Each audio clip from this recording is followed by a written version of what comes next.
Okay. Because I had the pleasure of playing with Michael, Ryan, and Alex as Michael ran the Yawning Portals book from cover to cover. I thought that in gratitude, I'd turn the table, give Michael an opportunity to play, and I would run Storm King's Thunder. I am going to run Storm King's Thunder in, well, at least my version of the Savage Frontier of Forgotten Realms of Faerun. And in this game, it was only a few years ago that the evil dragons and the followers of Tiamat tried to summon Tiamat and bring her into this world. And was foiled by the gentler races of the world.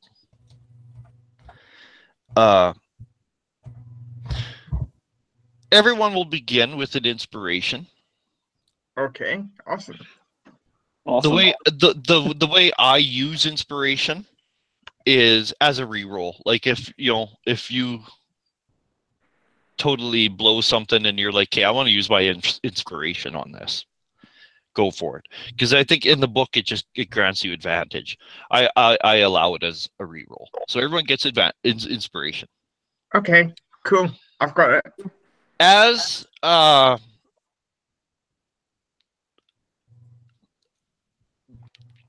four of you, the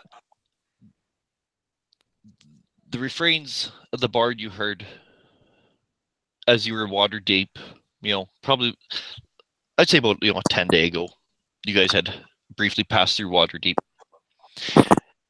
and the refrains of the lyrics of the bard singing there are still going through your head.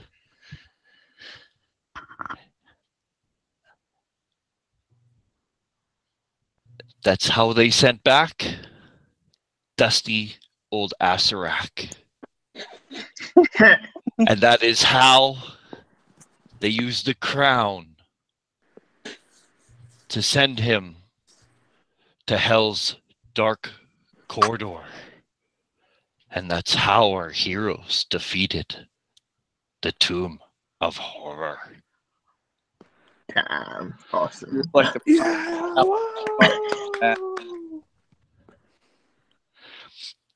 call me a softie.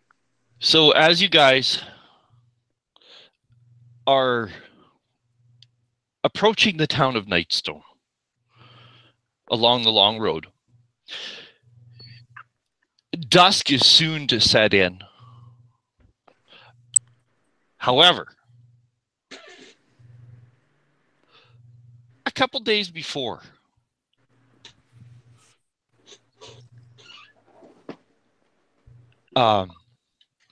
it's you guys are heading east towards Nightstone.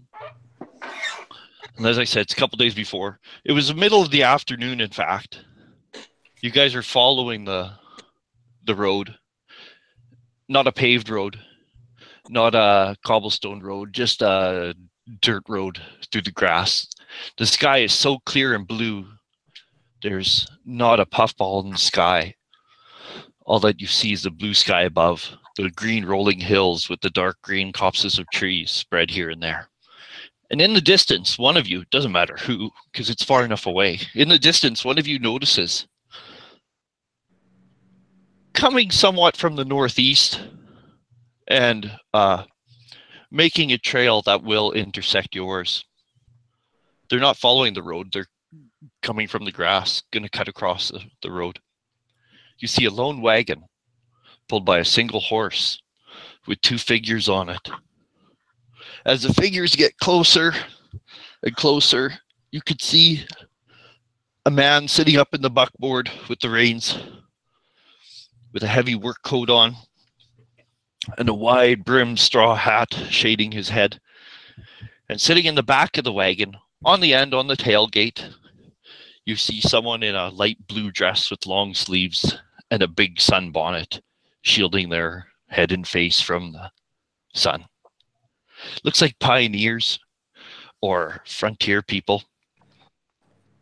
Picture a little house on the prairie, coming and cutting across your way diagonally. So, do you guys want to someone start just introducing yourself and describing yourself? Nicodemus. I'm thinking about calling my guy Nicodemus. We'll say, wow, there looks like some weary travelers who could possibly use some good libations to drink to ease their travel-worn days. You talk so much of drink, my friend. You should pay attention to what is in front of you. Yes, not. I can't do this accent. Sorry, guys. It's quite all right.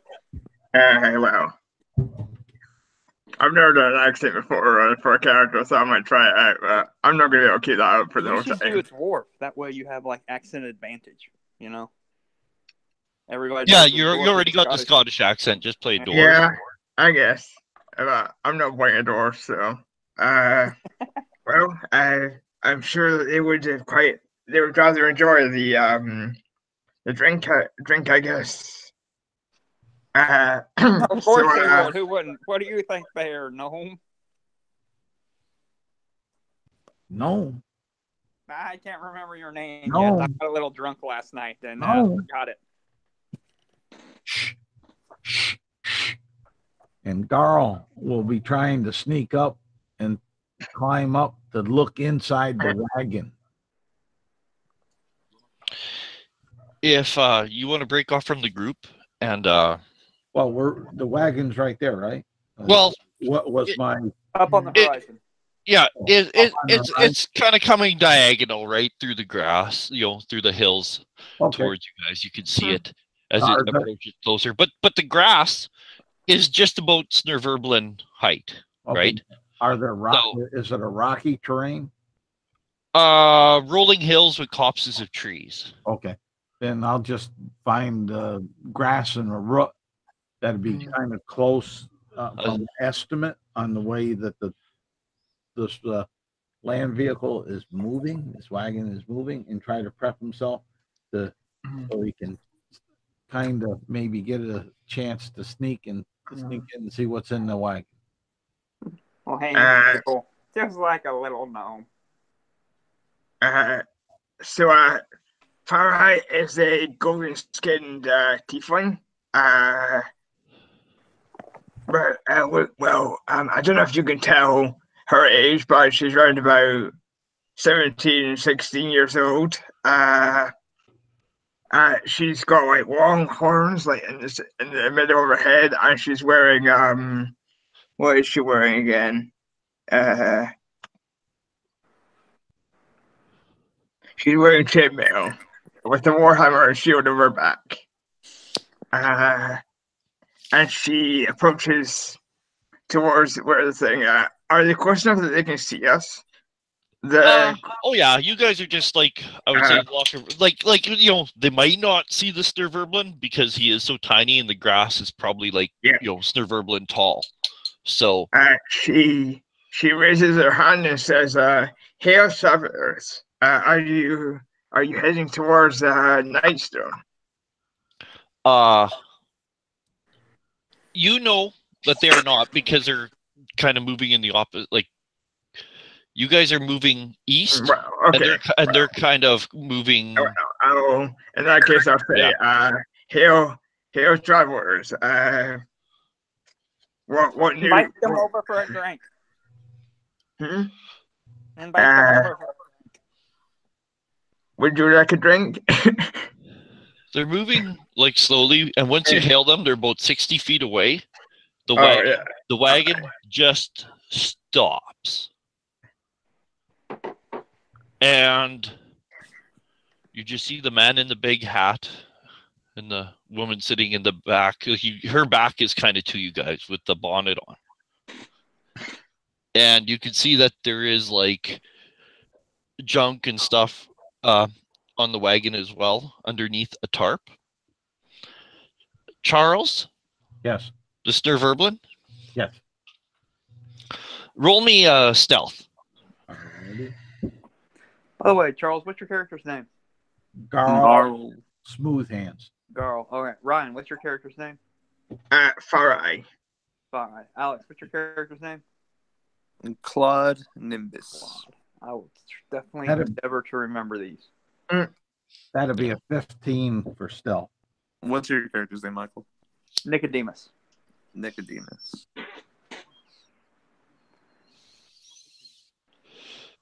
Nicodemus, Farai, and Gnarl, right?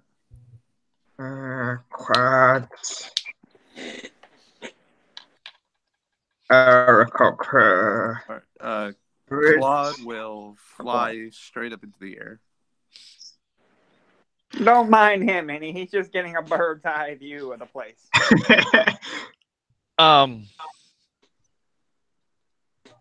So they just stop. The Sturverblin takes off to the grass. At first, you see the grass kind of dividing around his shape, and then it doesn't hardly even move. I'll approach them. As you begin to approach, you see. Roll me a perception, Michael. Okie doggy daddy. That'll be +5, 15, 20. Total of 17. Not so bad.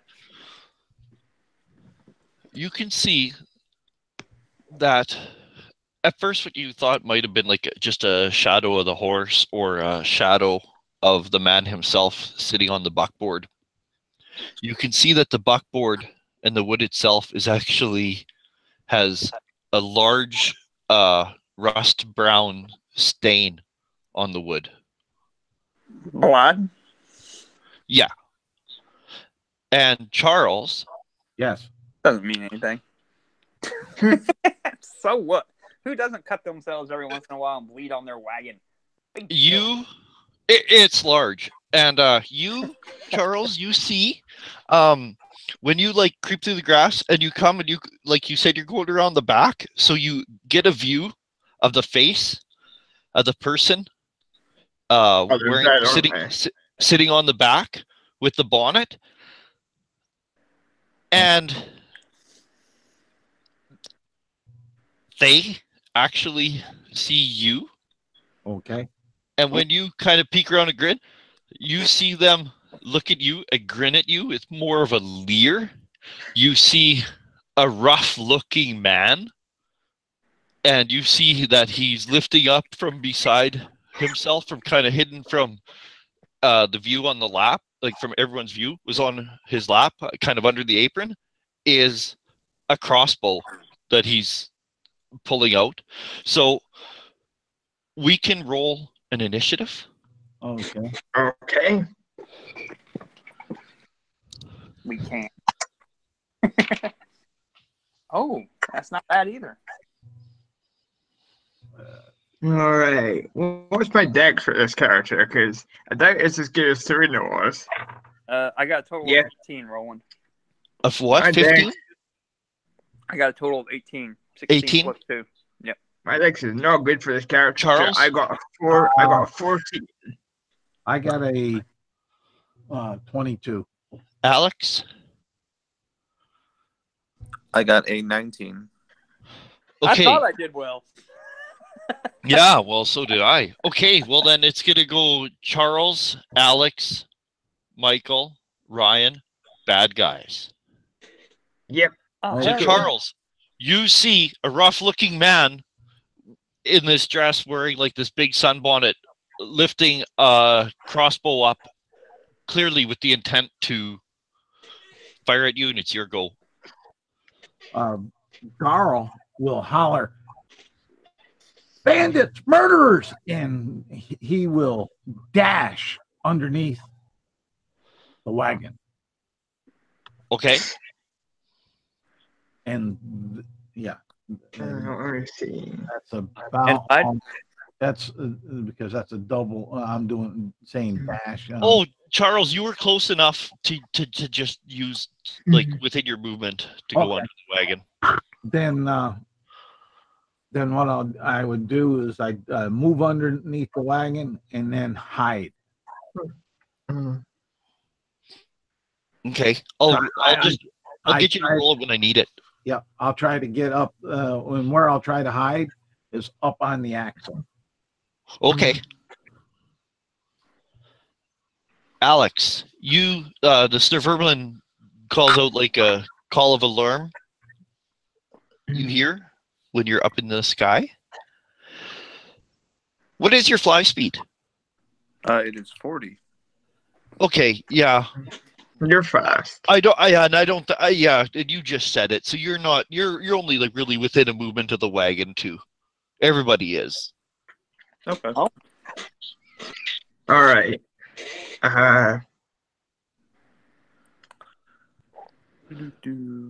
So what do you do, Alex? I am going to circle around the wagon with my turn. Just a little 40-foot radius from where I am in the sky, just to see what I can purvey. Because all I did was hear an alarm. I never saw what actually happened. Okay, well, you roll me a perception. Because you're Okay. up.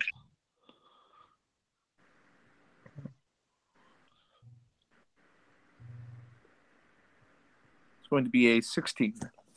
Okay, you can see from your heightened perspective that the person in the back is pulling out, like you see a crossbow that they pull out from underneath, like from on top of their lap, hidden from underneath some stuff. You see a crossbow. Did I see Gnarl? Well, here, roll then, Charles, for your hide. That's not so nifty, but it will have to do. That will be a 14. You actually you did see him run and hide underneath the wagon. Okay. When I return to my position, I'll call back to the group what I saw. I need to figure out a voice for this. Gnarl says, Don't yell out. Gnarl's hiding behind the left wheel axle. I yell out, Gnarl says, and there's a loaded crossbow coming our way. And that'll be my turn. Okay, Michael. Loaded crossbow coming our way. Did you specify which one? Well, I mean, there's one guy outside and there's One guy we can inside. see. I mean, just did your character specify which dude had the loaded crossbow? Yeah, the guy inside the wagon. All right. Hell, well met. Sitting on the friend. tailgate, You yeah. don't want any harm. I'm sorry. Hell, well met, friend. You don't want any harm to us, nor mean us any harm. Please make a wisdom saving throw. You holding that crossbow. You sound like Willow. I guess charm person, DC 13. Oh shit! Rolled a 14. Never mind. But I will use my movement to get closer to possibly get within grabbing range of the reins or something. Yeah, you totally can walk right up to the, and when you do, you can see that like under the hat, yeah, it's another like really mean looking guy. Like, is he guy? Yeah, it's a guy. Yeah, yeah, both of them. All the right, one so in the coat on the buckboard and the one on the tailgate in the dress. They're both men. Okay. Both rough looking, with the big blood stain on like the driver's bench.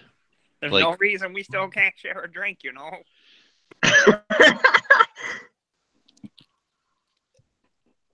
That's worth a try. And I suppose that's it for my turn.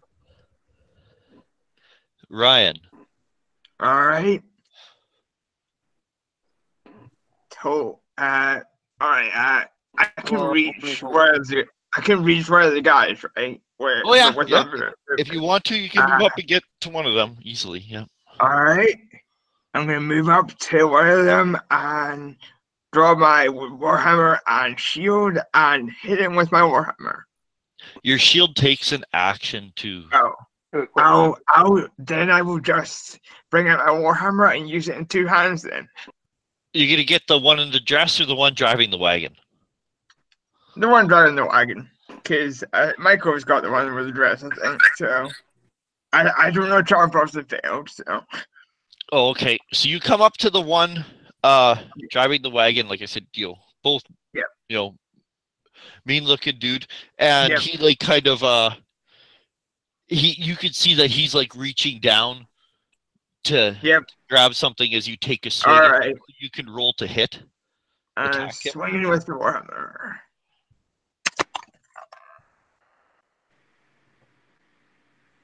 22. You hit him. Hit All the right. fuck out of him with a hammer. That's strength. Yeah. Where is warhammer? Go. Okay, well that does now. Just a sec, guys. Warhammer. I think it's a D8 weapon. I'm not sure. Yeah, and If you're using it two-handed, with two Yeah, hands. D10 So, two-handed. Yeah, it's versatile.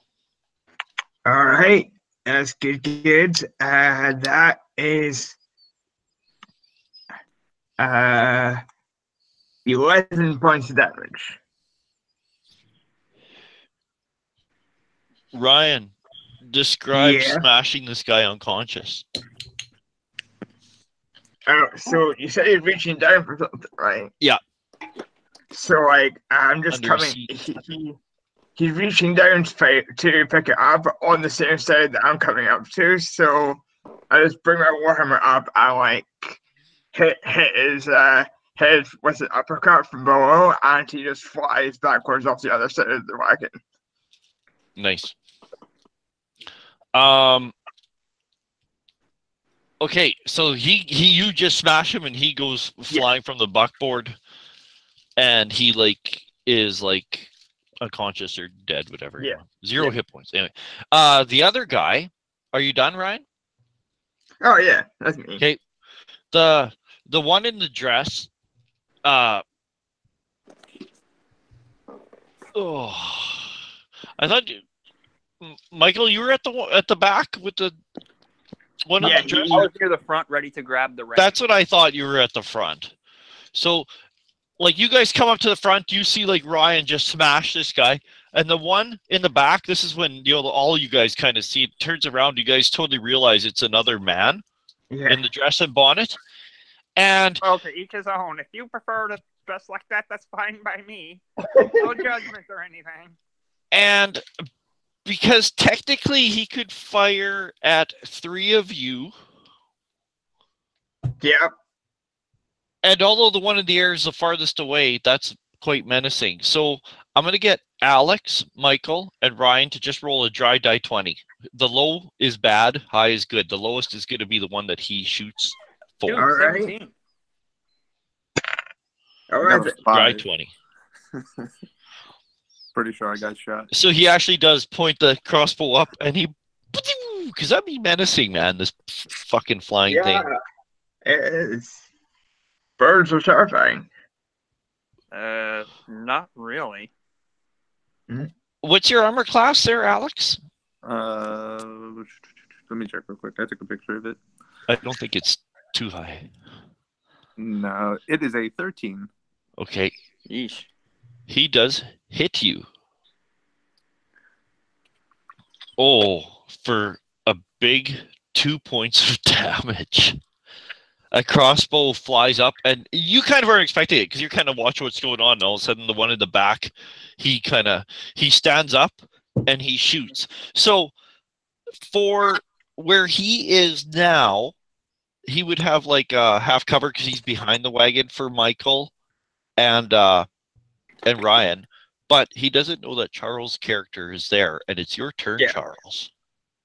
What Garl will do is he's going to take his. You can actually see the dress, the feet hit the ground, and you can actually see the feet, the person standing on the ground as you're under the wagon. He's going to go ahead and take his rope out tie it to the axle, slip off the axle with the other end of the rope, and what he's going to try to do is run out from the side of the wagon where that guy is at, run once around his ankles, and then run towards a tree and try to run around the tree at least twice if possible.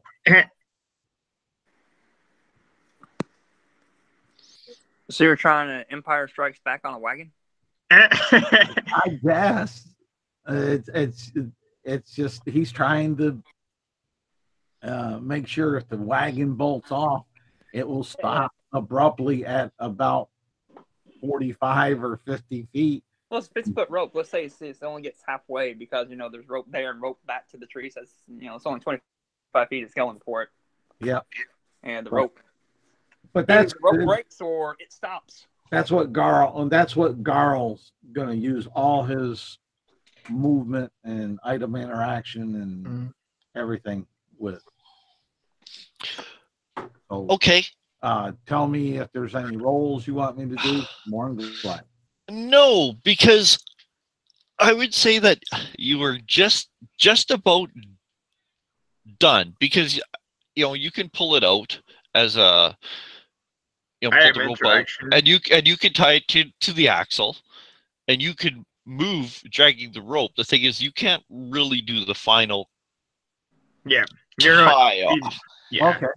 So that's where you are. You're almost done. It's just not totally tied off. So if something will happen, then we'll need you to do something there.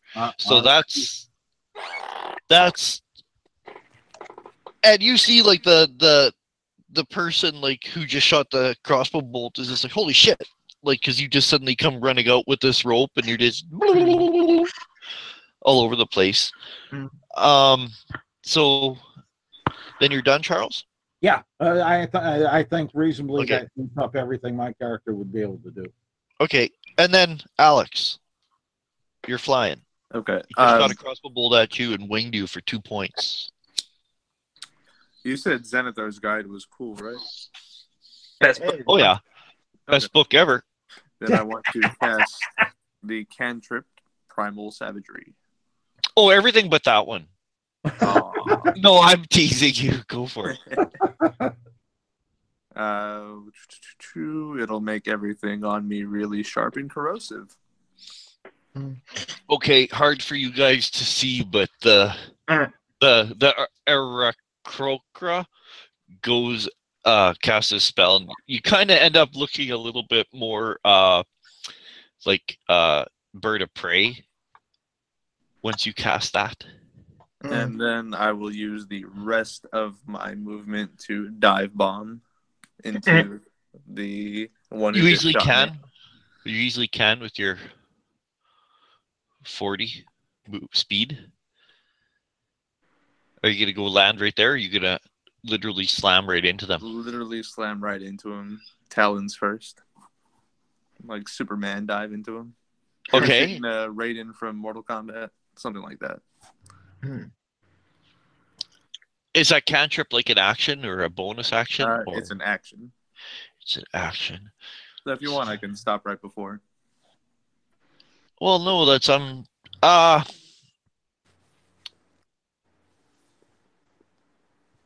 let's do it like a grapple. Okay. Like roll strength athletics. But because you are doing it like as an attack, which you don't really have anything, dude, please do it with disadvantage. Okay, because like you don't have like any feature, nothing to. He broke me with a disadvantage. That's going to be a 10. And I rolled a natural 1. So you slam into him. Going 40 miles per hour or 40 feet per hour. Yeah. I don't know how fast that is. It's 40 feet per 6 seconds, right? Do you actually have like a talon damage? Normally, no. Oh, normally Okay. yes, but Hey. the cantrip does damage as well. Hang on, let me check.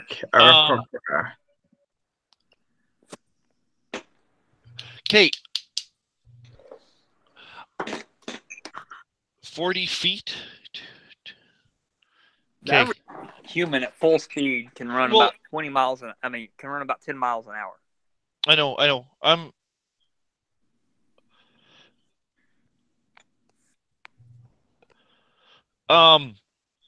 You guys each will take 2d6 points of damage. Sounds good. From what? Huh? From what? From Ramming into fucking each other. From the ridiculous kamikaze. impact. Do you want to roll the damage? Yeah, I am. Oh, you take a lot. You take 8 points. However, he takes 11, and he too is unconscious. So I You take guys 8. Just Yeah. for the sake of it, the talent is a 1d4. Oh, okay. Yeah, because I'm just thinking about, like, I don't know. I remember seeing kids in gym class where you're playing like floor hockey and they like collide, and that's like little kids, colliding. I couldn't imagine like You ever a watch bird. them fell? Boom. Yeah. So you guys are out of combat. Yeah. Well, and apparently my fly speed is 50. I want to look Oh, wow. around. I want to look around because it seems weird that 2 bandits would try and ambush a group of 4. I don't think they were trying to ambush us. If so, they wouldn't have been rolling up on a wagon. They were probably more frightened over something. Mm. Nevertheless, let's make sure they tie them up first. If you would, please, good. Carl, the gnome, Yeah. your Yeah. excellent rope work. Tether Ah. them up while I tend to the Birdman's wounds. I think Claude took a mighty Are walloping that guy. Are the bandits dying? Yeah, they're like 0 hit points, so dead or All right. yes. Well. Yeah. Spare them, good cleric. Yeah. I'll cast spare the dying on the closest one to me. Garl will finish tying the All right. knot for the rope for the wagon, Mhm. and then go over as the drunken cleric asked, and he'll take out his dagger and cut portions of strips of the dress that the one was wearing, Mhm. and bind their hands with those the strips of the dress. Is what he'll be doing. And you can see that under the dress, the person is still wearing the studded leather armor. The dress is simply just pulled over top. Yep. But that's what he's doing. He doesn't want the wagon and the horses or the oxen to tear off. It's a single horse, and it doesn't look like it's in any mood to bolt. In fact, the thing looks like it's tired and a little hungry, like a little. You could see its ribs. Okay. A little bit. Cut him free and let him graze for a minute.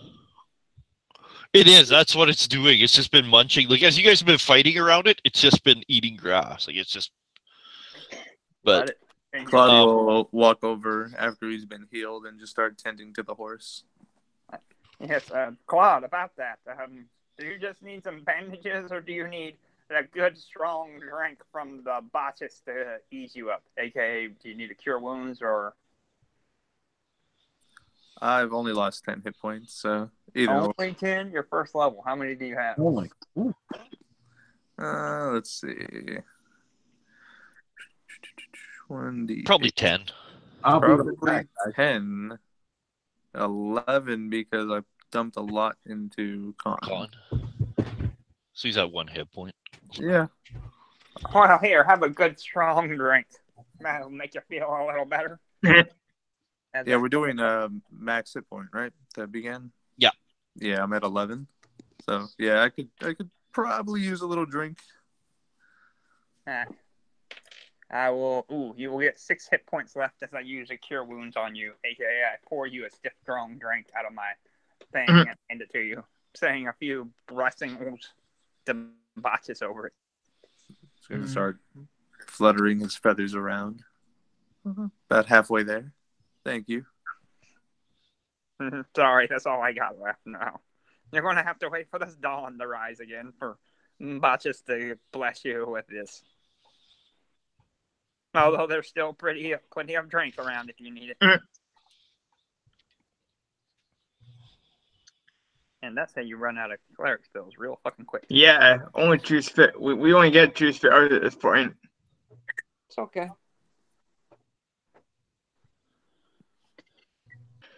So, what should we do with these bandits? Take them with us, turn them in for a bounty. What Yes, we should as soon as do. the horse is finished, I suggest we take them back on the Neverwinter.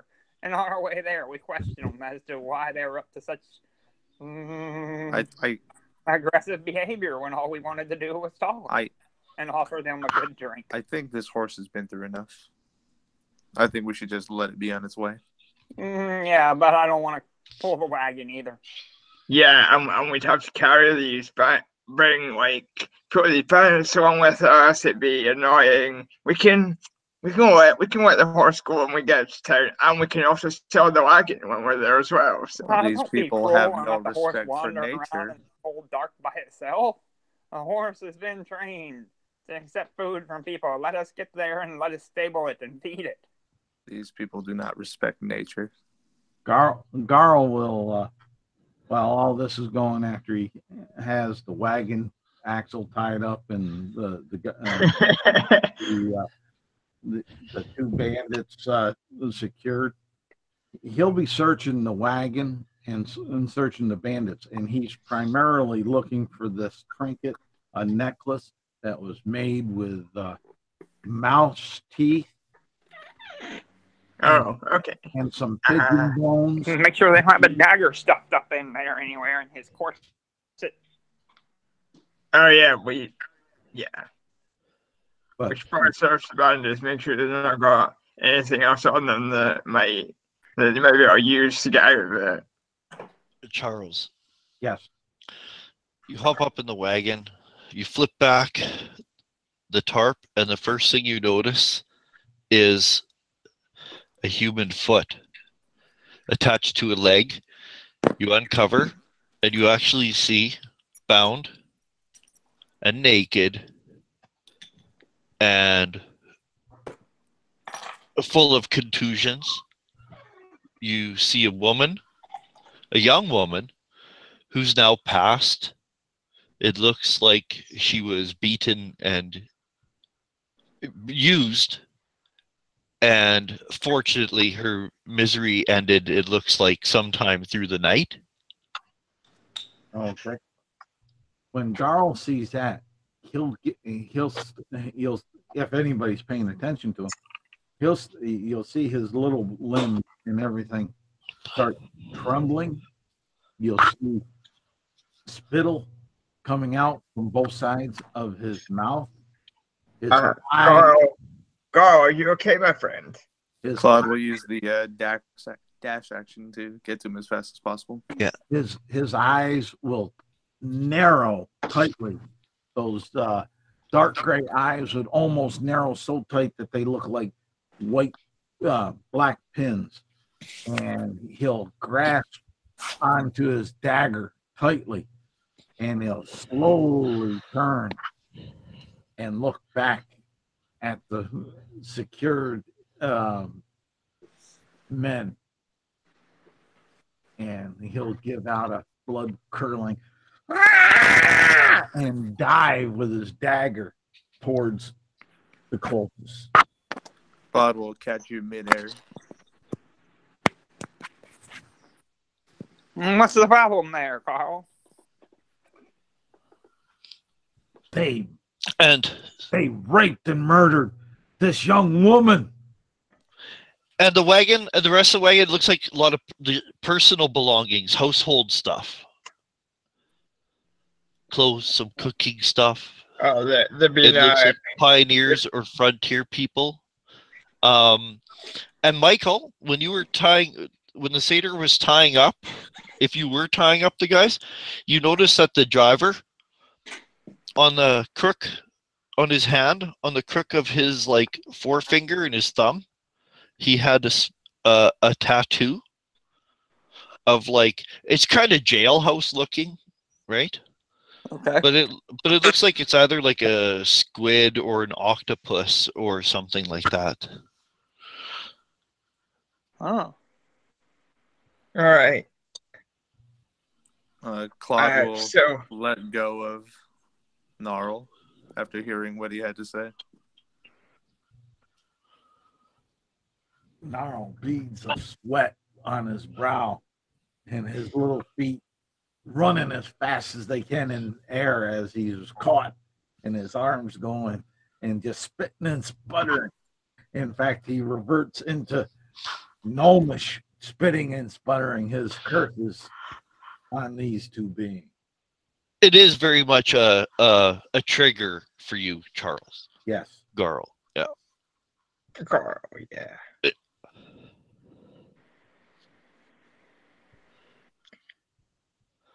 So These people will definitely have to answer for their crimes. We should take them to wherever we are going and turn them over. Nightstone, a small town. Nice. So, Yeah. all right. I'll Does tell you a anyone bit about know? Nightstone in a bit. Does anyone know how to drive a carriage, or should we just cut the horse loose and take them off? Claude will intervene at this point after seeing the circumstances. He'll go talk to the horse. You I picked you guys cutting it free, and you guys are walking away like we did a good thing. And over your shoulder in the background, just a griffin swoops down and picks it up and flies away with it. We did a good thing. I'm feeling good about that. You know. Nature.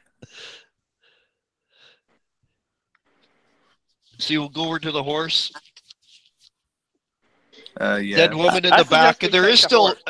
there is still more household goods and stuff. Like there's like a trunk there, and then there's the other person, one who had the crossbow in the dress yet. If anyone We're not checking that leaving one the out. horse. We're taking the horse with us. Yeah. I'm gonna get the horse, reattach it to the carriage, and we'll just throw all the bodies inside, and we'll go to the town with all the bodies. Yes. Yeah. And make sure you search them both to make sure they don't have any weapons. Okay. The one who is driving was actually reaching under the seat. You see that there's a scimitar and a crossbow under his seat. Thank you. And there's also a bag of valuables, gold, and like some what are they called? Art objects, Yeah. right? Valuables, just like jewelry, silverware, Yeah. who knows, just stuff that valuables. I'll say that there's like 30 GP worth just of goods that they had in the bag, some gold coins and other assorted whatnot. Claude is going to implore the group to give everything back to the dead person so they can be buried with it, and then he's going to fly up and just shadow the carriage. How much gold? And really, should we just be burying it? I think we could probably get a bounty for these bandits if we bring them out to town. Perchance. I think we bring the horse and carriage back to town with us. Simply to carry everything. Yeah. Garl And if will, we can't find the proper owner for the horse, I'll take care of it. Garl will go, and the one that was in the dress, because that's the one that he would instinctively feel was the culprit and main driver of the murder and abuse of this female. He will ensure with his dagger that he carves in his forehead at a M and a Can I fly towards the direction they came from? See if I can see anything else.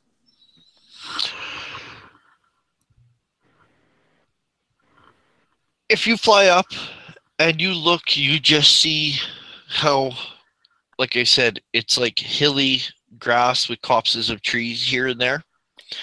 You could just see like a thin silver, like their trail going into a thin silver line to the horizon as it follows these, you know, like, you know, the grass. If you walk through the grass, it makes like a line, right? Like vacuum cleaner lines, right?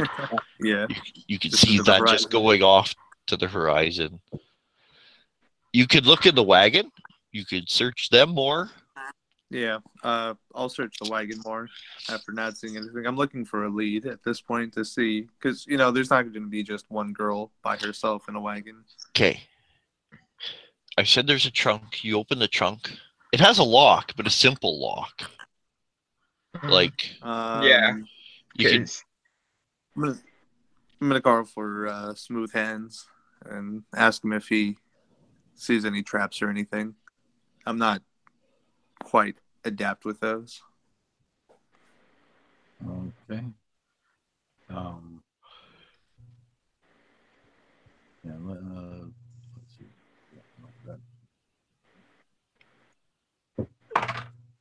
And he would have,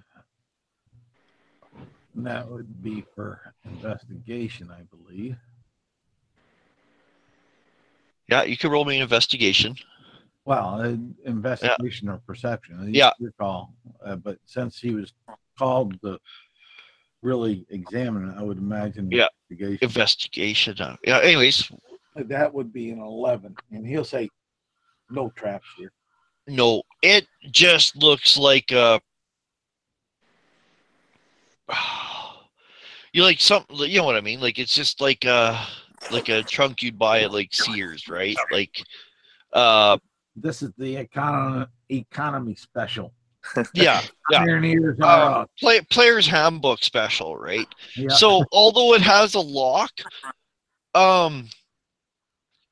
I'm not even gonna make you roll, because if you did anything, if you use anything, if you use thieves' tools, if you use a crowbar, if you use a dagger, if you do anything, it's open. I kicked the trunk. Yeah, pretty much. Yeah, it's like, you know. Can I look for a key? Or is it just moot at this point? I just kicked. Yeah, it's just mute. Yeah, it's just such a crappy lock. Like Okay. you open the trunk up. It does not. It does not. I just kicked the trunk and the lock fell off. Pretty much. You open the trunk. It just looks like personal items. It does look like it's kind of been rummaged through, but you find a diary. Oh. Is it written in common? It is. I start reading through it. You flip to the last few entries, and it appears to be a diary, a woman's diary. Nice, neat, tidy handwriting. No lines on the paper, of course, but very nice, neat, tidy handwriting. And it talks about her and her husband, and they're like big in love, like, and pretty newlywed too. They've only been married like a couple years, and the last few entries talk about how sad she is that they have to leave their home. Oh, why do they have to leave their home? Because they've come from the northeast, from quite far away. What is it called? The Delinear Valley or something? I can't remember what the valley is called. Kind of irrelevant right at this point, because you guys are going there right now. They left because the hill giants have been coming out of the mountains and attacking the village and destroying the village. And her and her husband made a decision that they should leave. And rather than put up with the giant incursions, they should just go somewhere safe. That's a wise decision. Giants are quite big and strong and powerful. So Indeed.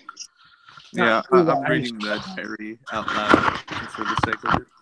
so they were like refugees from somewhere. They left their home, going to seek a new home. They're But not too wise. They died. if you look at the one in the dress, you find he's a tattoo in the crook of his armpit.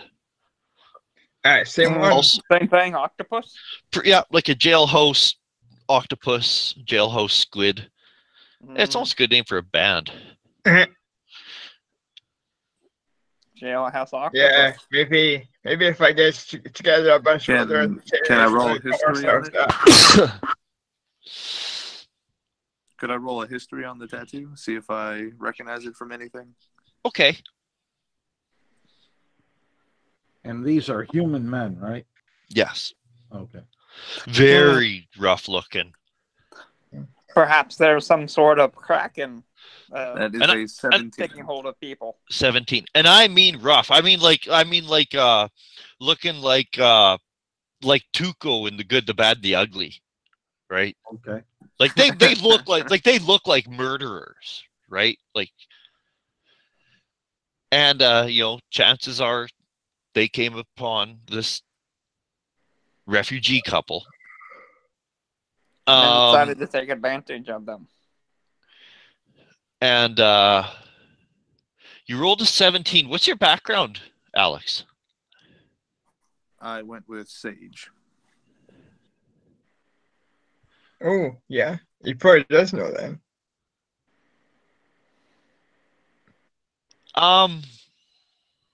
Because you have Sage, because you rolled a 17, you do know that there are a lot of nefarious or allegedly nefarious organizations out there, whether it be the Zentarum, the Cult of the Dragon, Xanathar's Guild in Waterdeep. Oh, yeah, I read his book. Best book ever. That Telling Volo. that there is an organization of bandits, thugs, spies, and assassins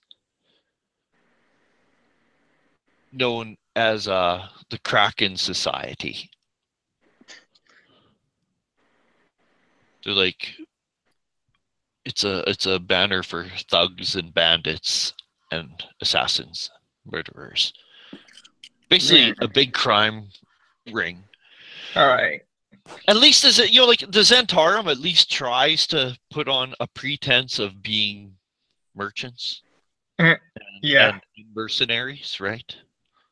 The Kraken Society does not. Does Claude mention those aspects to us? It's like dealing with Yakuza, right? He will, after finding the corresponding tattoo on the second one, he'll relay the information about who they are, what they probably belong to. Then with that, Garl will reach into his pack and pull out a box with inks and paper, and he's going to take his time and he's going to sketch it. Okay. He's going to copy that symbol down using his forgery kit.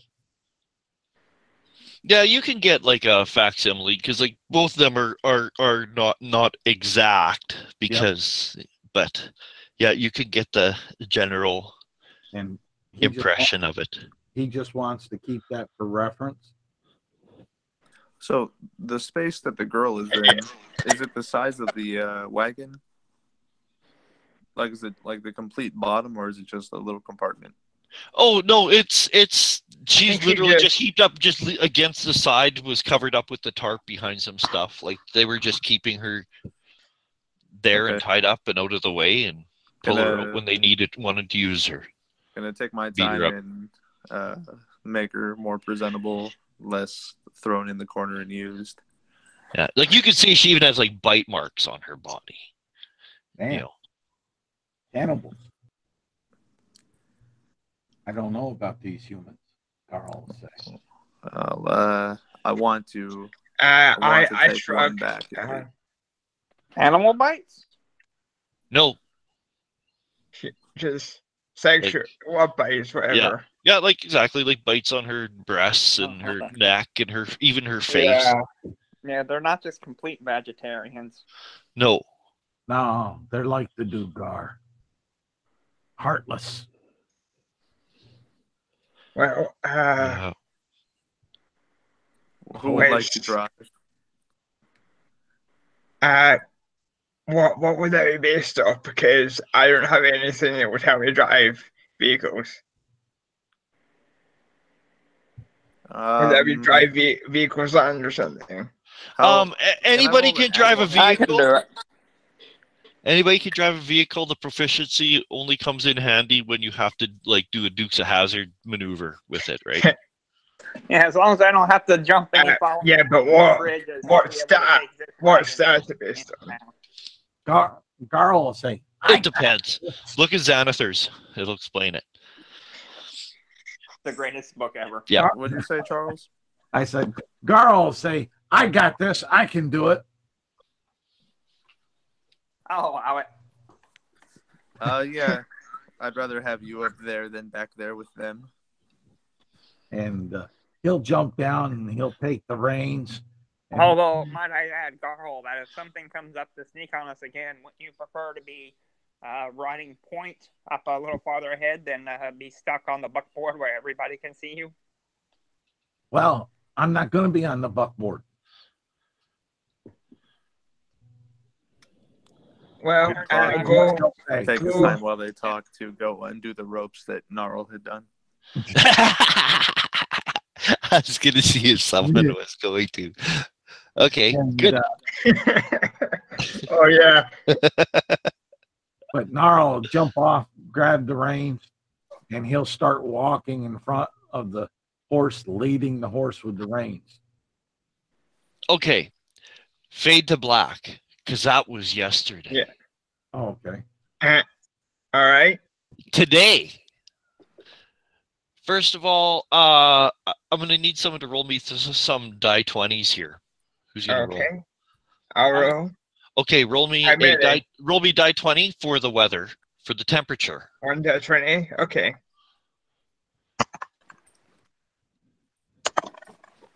I roll 3. Average temperature. Roll me 1 for the wind. Die 20 for the wind, please. Okay. Average temperature for what? I roll an 8. Okay. No wind. Roll me one more time for precipitation. 12. No precipitation. So all right, the next evening, it's twilight. A nice night out. Again, you guys got 2 nice days of weather. I spent some time playing my flute. Okay. That is a 12 for performance, so not too bad.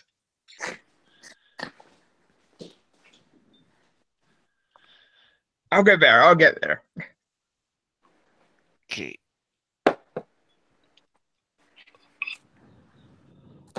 Anyway, nice day. We're arriving. Yeah. I'm trying to find my thing I'm reading here. Oh, okay. Okay, you guys have been on your way to Nightstone. It's a good place for adventures. It's not, now again, times, distances, I don't know. I can't look at maps, so I don't know. If we need to figure it out later, we'll figure it out later. But Nightstone is only a few days east of Waterdeep. It's a small hunting community. It's a walled city, or a walled town on an island that has like a small fortress for protection, but it's on an island in a river, so it has a drawbridge. It's a secure town. It's a popular place for Waterdavian nobles to go for hunting. Mm-hmm. The town and castle and everything was founded by the Nander family, Lady Nander, Lady Villa Rosa of Nander. She lives there. Her husband died a year ago in a conflict with wild elves who live in the Ardite forest. Because like this is like right on the southern edge of the Ardite forest on the river. And she has an agreement now with the elves not to expand. The elves aren't hostile. They aren't exactly friendly, but they aren't hostile. She has enough problems, what with orcs and goblins, and it's very common for her to hire adventurers to be guards for the nobles who like to go there to hunt. So they go look hunting in the Ardite forest, and they got adventures, and also they have a very famous inn for being comfy, cozy, warm, great food. I'm definitely got a point there. And it's how is the drink? And good. It's all really good. I mean, the Waterdavian nobles go there for a reason, right? It's all ski lodge. It's all ski lodge vibe, right?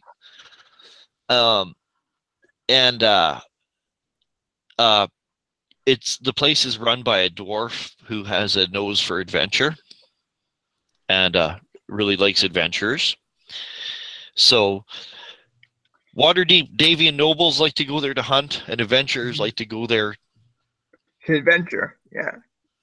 Nightstone itself is named for the Nightstone, a giant black obelisk carved with ruins that stands in the center of the village.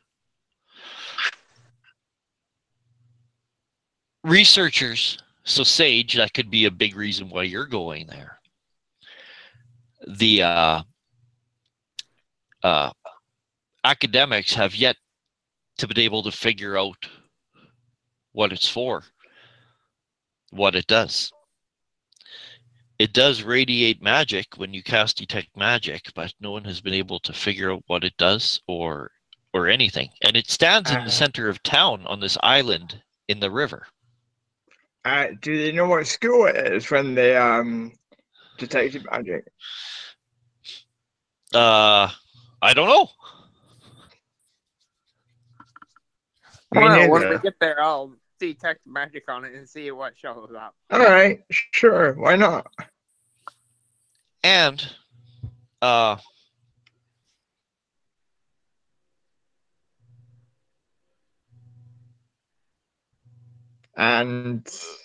wait, where the hell?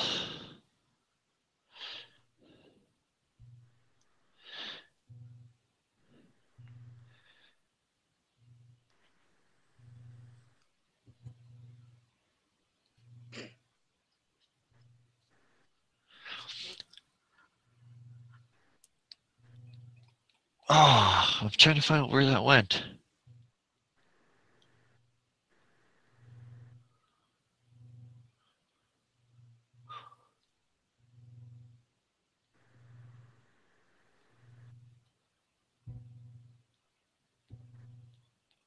Where did that go? I hate it. Down the rabbit hole. You've been traveling along the high road for days.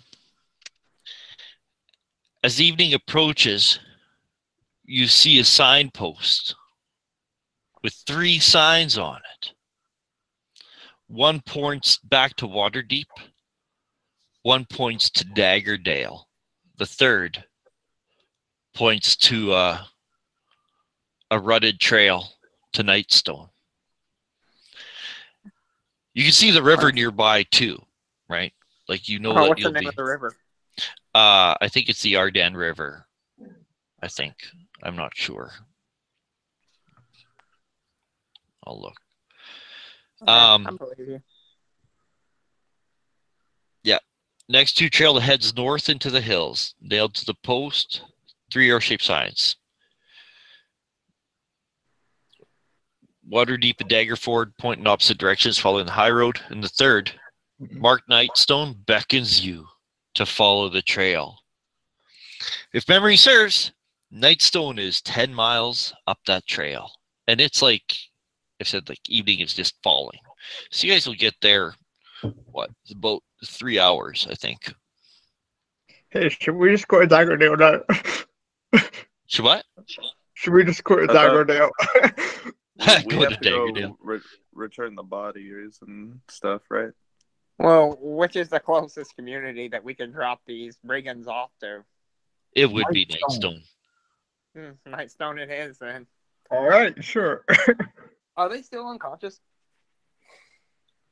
Well, if you I would didn't say heal no. them, then No, it'd be the they're second day, no. unconscious. Oh, No. we were the gags in that. Because that was yesterday, Sure. yeah. They would have, if they're tied up and bound or whatever. Well, I'd like to ask them some questions. Okay. I Let's assume that this is earlier then, like in the morning or whatever, when you're asking them. Okay? Why did you kill that lady? Opportunity presented itself. They were walking. Why walk when there's a perfectly good wagon? Where is the man? He's dead. That's hence all the blood all over the buckboard. They killed him. Where is he? Oh, Close. miles back, somewhere on the ground. Okay. Are we camped right now? No, we're in the wagon. 10 miles away. All right. No, but we have 10 miles away. I have to do a little flashback with Michael because he wanted to talk to the guys when they were awake. And I said, so it would be No like. problem. I just wanted to know if we stopped or if I'm still walking. I gag them again, and I'm done. Then they're just like, oh, yeah, we killed them because they were there. Fuck them. Yeah, I look at him and I just nod in agreement.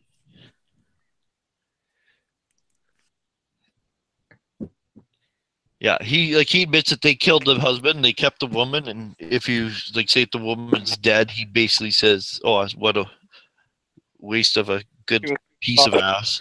Oh, one last question. When was the last time you saw her alive? Oh, like last night, like the Awesome. night before, or whatever. Yeah. And then I'll just punch him in the face and knock him out. I mean, I could just cast command on him and command him to confess his sins, and then we'll hear everything. Wait till we get to town and then have him do that to whoever the law is. Yeah, what they want to do with it? Yeah, sure. Don't know how they feel about me though. Tieflings aren't welcome at many places. Oh, I have one more important question. Did you feed the horse the entire time, or did you start it? Of course we did. There's probably food in the wagon for it, so we probably fed it on the way up. Roland said that he looked like Yeah, Steve no, Bowen. he doesn't. Yeah, they didn't do anything to or for the horse. No. Okay. They just Yeah, no, these guys are getting the full extent of the law. I want to be there when they hang them. Yeah, I wouldn't mind to see that either. Justice for the horse. All right, well, I assume we get there then. okay. So cut back to the eating. You guys are going to go up the trail towards Nightstone. Yes. Oh yeah, I'm you guys- still like, I'm still walking, putting my foot. Just Okay. So just to be clear, you guys know it's a new day. You guys have everything, right? You guys are all, Yep. full rested and stuff. You guys are Yep. going down this road it's like twilight. Like it's just about dark out. You guys are probably about halfway down this road when the road is like quite close to the river. Like it goes alongside the river on its way to Nightstone. There's bushes and stuff along the riverbank, there's a point where you guys hear something in the bushes between the road and the river. You guys kind of start to get all, Dungeons and Dragons paranoid. When bursting out of the bush comes a cow with a rope around her neck. That's not something you see every day. Claude is going to turn his head to the side, like birds do sometimes. Yeah, like Claude, just a are you cow able to? with the rope around its neck. This is bizarre. What? Okay, when you say a rope, are we talking like a noose or just like a lasso rope? Yeah, just like a rope. I would say if it was modern, I'd say like with a collar and a bell, but it's just got okay, like someone was leading them or something. Yeah, like the cow belongs to them. It's not a wild cow. Claude, can you maybe go up and see if there's a farmhouse nearby? Just like that, Claude shoots straight up into the air. Oh, sorry.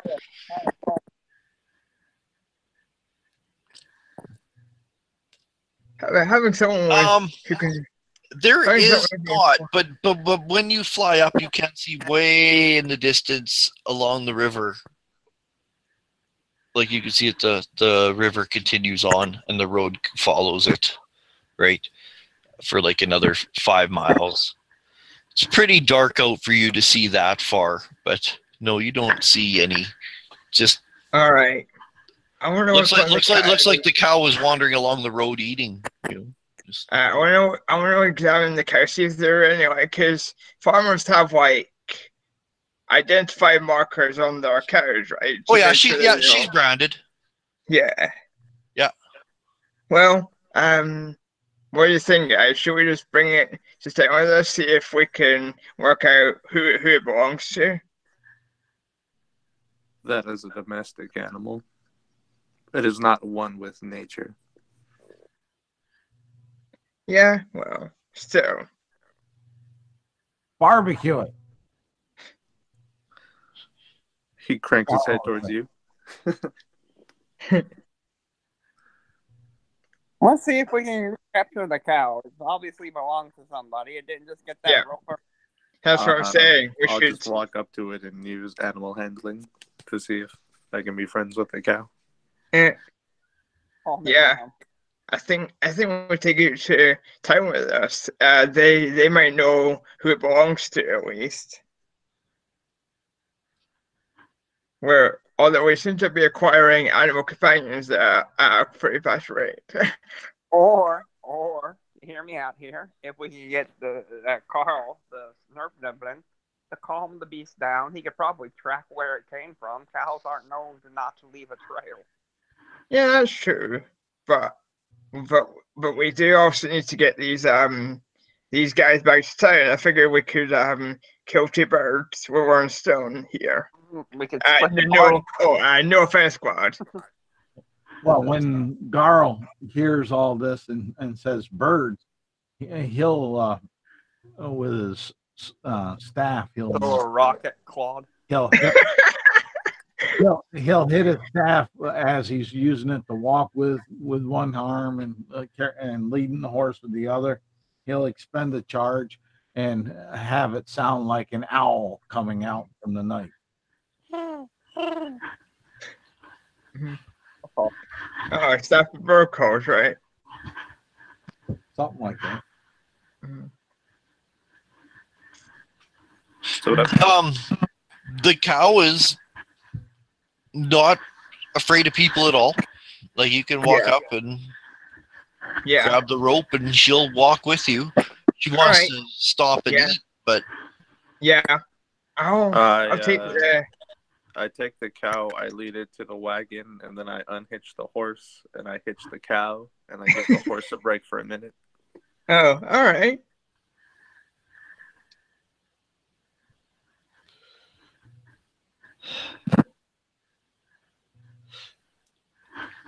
She's a cow, not an ox. She's not trained for draft Yeah. that. And the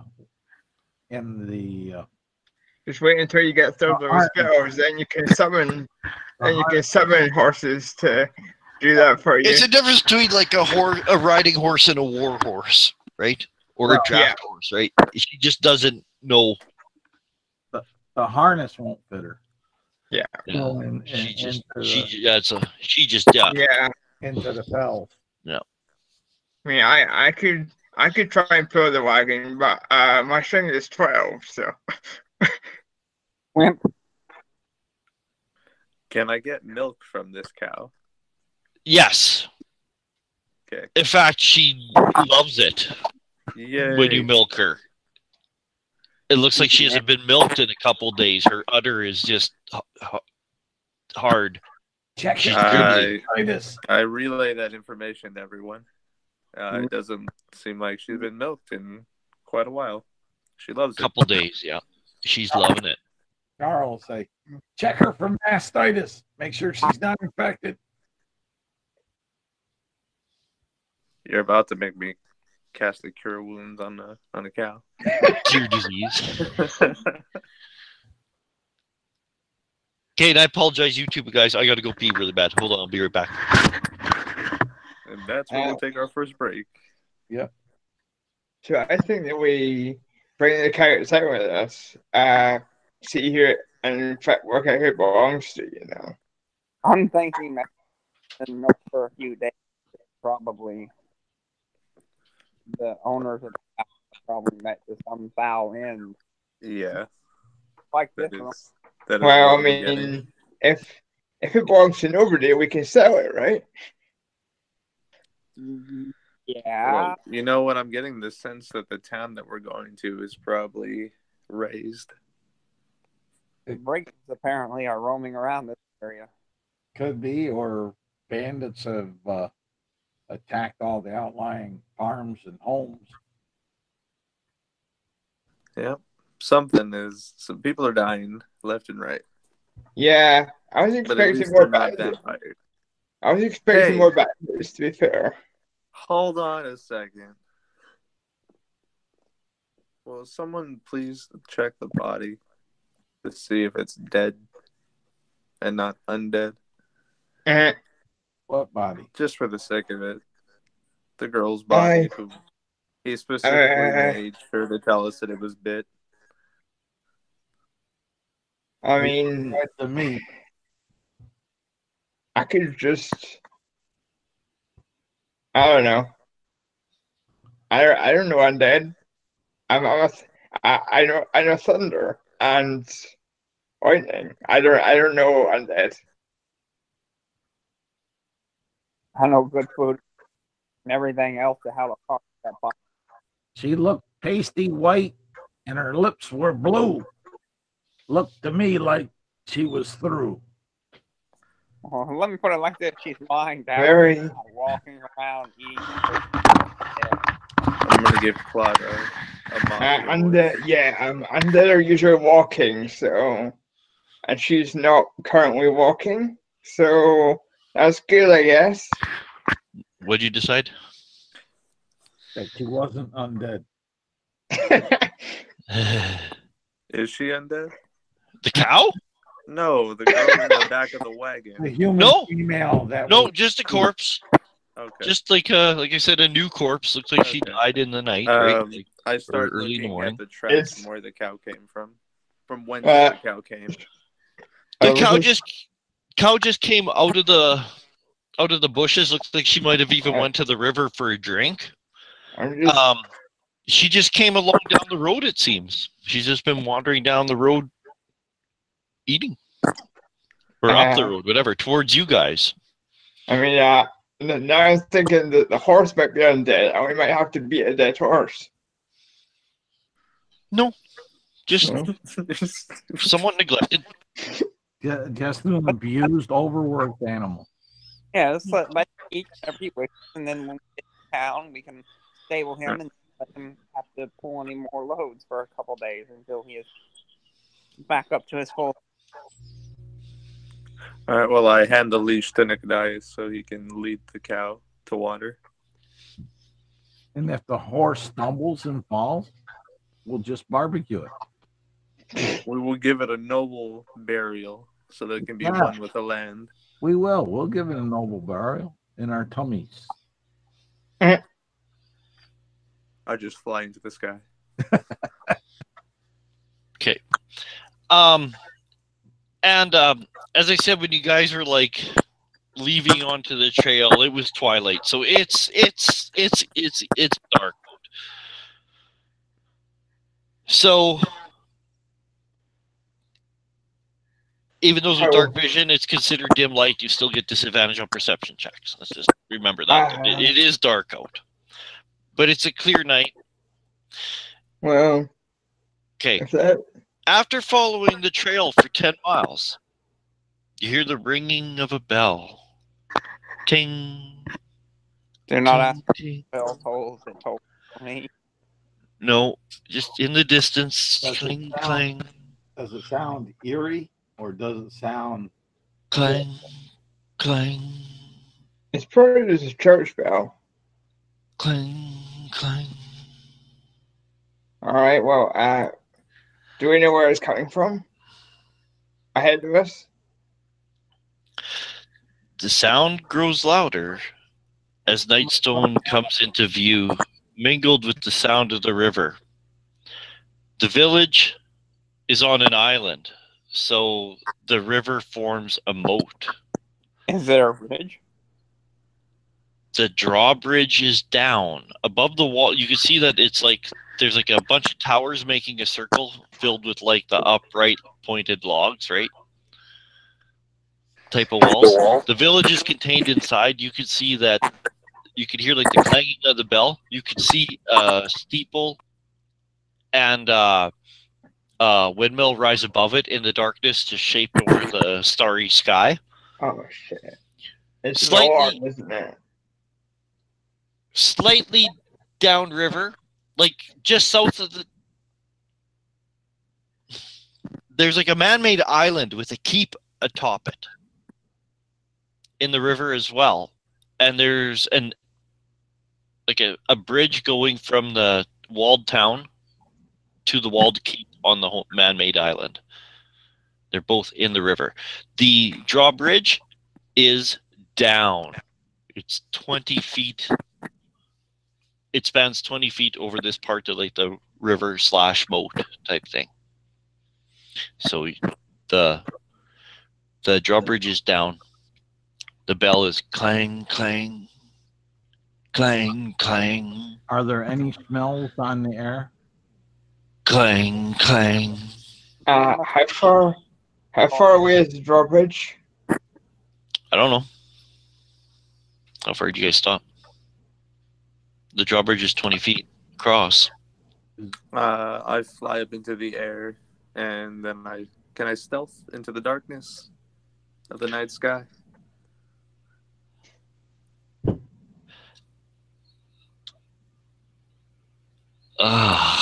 You just broke my head there.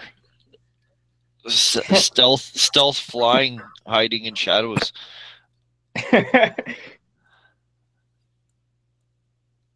I think we might want to pick up the pace a bit. I think I don't know how my character would know this, but it sounds like an alarm. This bell, like they're alarming that There is a steeple. Clang, clang. Are there any smells on the air?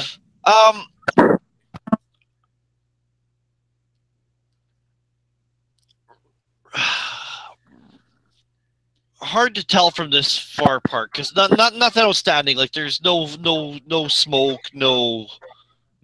I would say no. Okay, so that seems odd to Garl for a town not to have any civilized or civilization type smells of. well, if it is a church bell, it's possible that they're all at church, so they've not got the fires lit.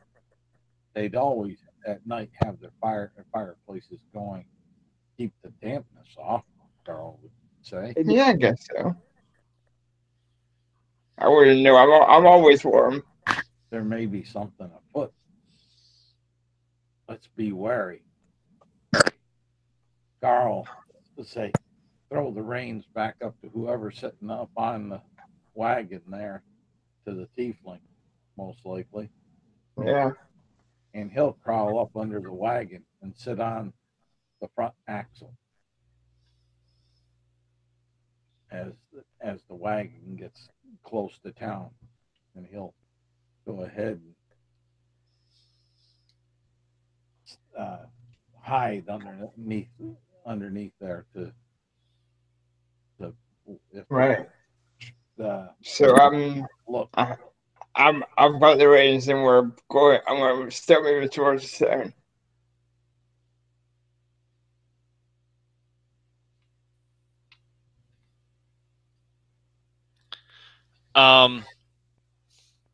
A rock. What are you doing? You're flying up, and you want to do Yep. what? I want to try and just stay out of view. Mm-hmm. And I guess I'll fly over the bridge. Okay. You see that there are crushed houses and crushed fences that are like smashed and crushed with holes punched through the roofs of larger buildings and barns and stuff like that by big fucking rocks, like 3 feet across. The whole village is scattered with rocks. Like I said, whole cottages are smashed, or holes are punched through roofs, fences are smashed. You could see that there's like a cow squashed under one. There's a wagon just fucking obliterated. There's one laying in the middle of a garden, in the middle of roads. And another thing that you could see in the dim light that'd be obvious is that, because like you hear the clang clang, and you can tell that it is coming from the steeple of the temple, which is like adjacent to a town square. In the center of the town square, there's a big fucking muddy hole, a pit. Looks like something was dug up.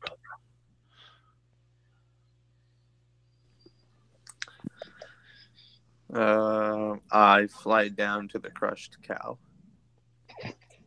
You fly down to the crushed cow, and the cow is like flat, dead. Like it's got this rock, 3 foot wide rock on it, and when you land, you don't have like the wind rustling in your ears anymore. You hear like the gnarling and gnashing of a couple of predators just off the edge of the town square. Sounds like they're kind of fighting over food.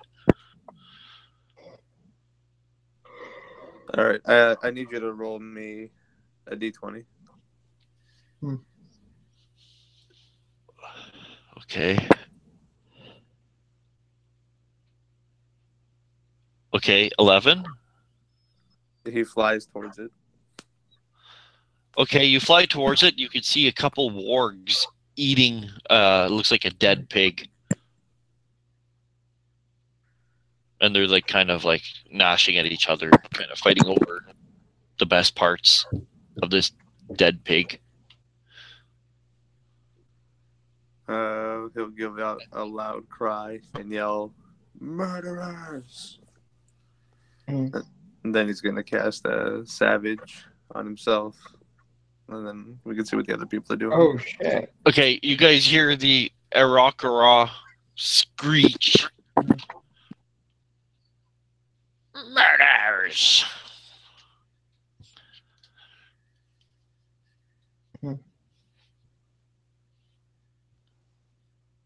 Mm-hmm. Okay. I kind of get the horse to go a bit quicker to try and get there quicker. Okay, the wagon rumbles across the bridge. Yeah. Right. I I find somewhere to park the wagon, and then I want to head over to where Cloud is.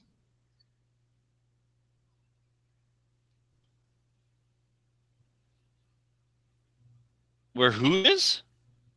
Quad. Cloud, the Oh, he's screeching up in the air. So you're gonna like I said, okay, south of the town and the river is like the cone-shaped hill with the keep on it, with the bridge. You can see the bridge connecting the two is also smashed in the middle. Mm-hmm. All right. Well.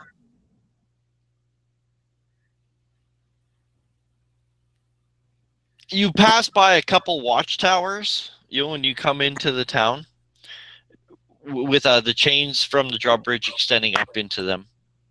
Mm-hmm. In the dim light, you can see the shapes of there's a number of towers circling the city with the palisade walls in between it. So you come rolling up to the square, and you can see that there's a windmill on a small hill just off to the side in the corner near the wall. And adjacent here, you can see a temple and a few other buildings, some farms, some cottages. And the wagon comes rattling in, and there's a couple wargs. Mm-hmm. Wargs.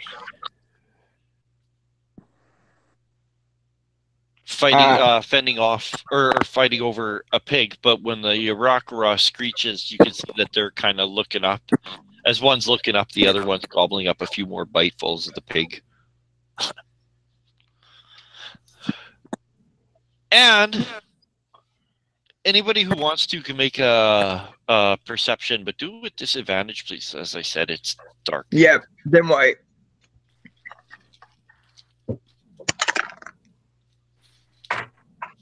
Natural 1. So 4. I got a 2, so don't feel bad.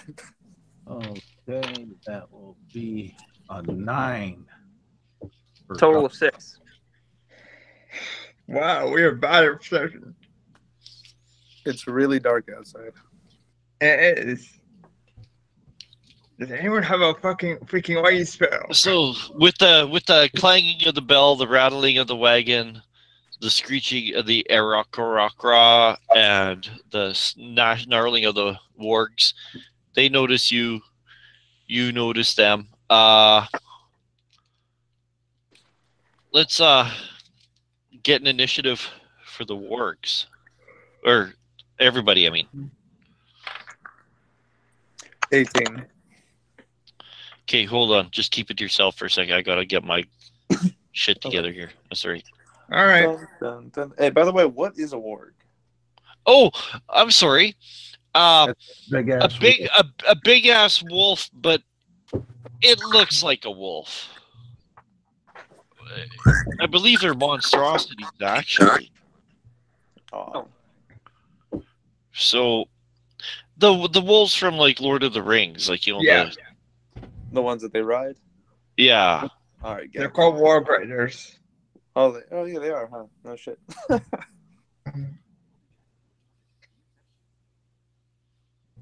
Because I might have bit off a little bit more than I could chew, huh? Yep. Well, I believe they're. Well, that's what happens when a druid Well. comes across a bunch of hurt and dying animals in a row. Well, it's all right. You're playing your character. I'm gonna get eaten. You can play another one soon. okay. What was everyone's initiatives here? I finally got set up here. 17. Okay. Garls was 17. 15. I have an 18. Okay. Oh, bitch. So then there you go. Alex will go first. Ryan and Charles figure it out. And I'm last of the people. Michael, and then the wargs are last. All right, at least we go before them. Okay.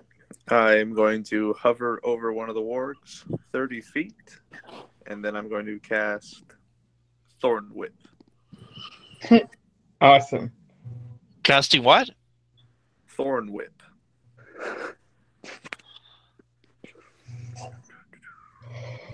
It says you create a long, vine-like whip covered in thorns. It lashes out at your command at range. Make a melee attack against a creature. If the attack hits, it's 1d6 piercing. If it is large or smaller, you pull the creature up to 10 feet closer to you.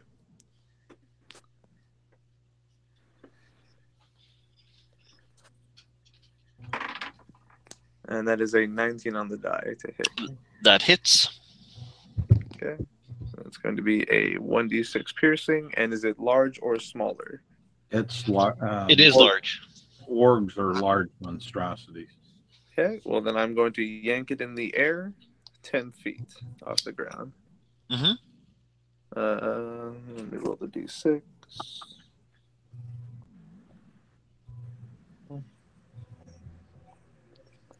That's going to be a 2.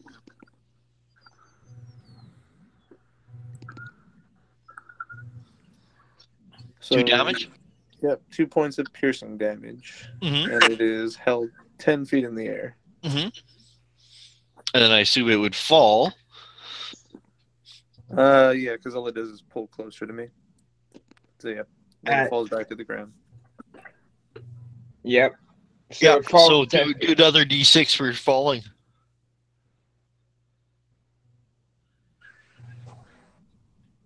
That is a 4. Okay. So you lift this thing up off of its feet, and then it drops down, yelping a bit as it hits the ground. Anything else? No. I will just look at it and give out another caw, I guess. Okay. Charles and or Ryan. Ryan can go. Okay, how far away are the wargs? I'd have to say more than one movement. Okay. Like I'll say like 40 feet. Then I'm So- going to move up. I'm going to move up. I'm going to draw my warhammer. I'm going to move up 30 feet and cast Toll the Dead on the warg that's damaged. Oh, okay. Wisdom save. Okay. I'm gonna.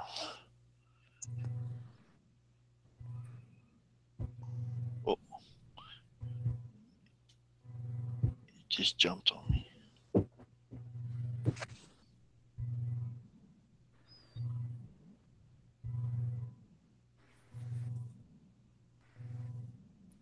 Hey, Roland, do you have any pets? Yeah. I rolled a 6, Ryan, so I failed. Yep. So you take D12 damage. That is 8 damage. Okay. You hear like the clang, clang, clang, clang, and then you hear bone.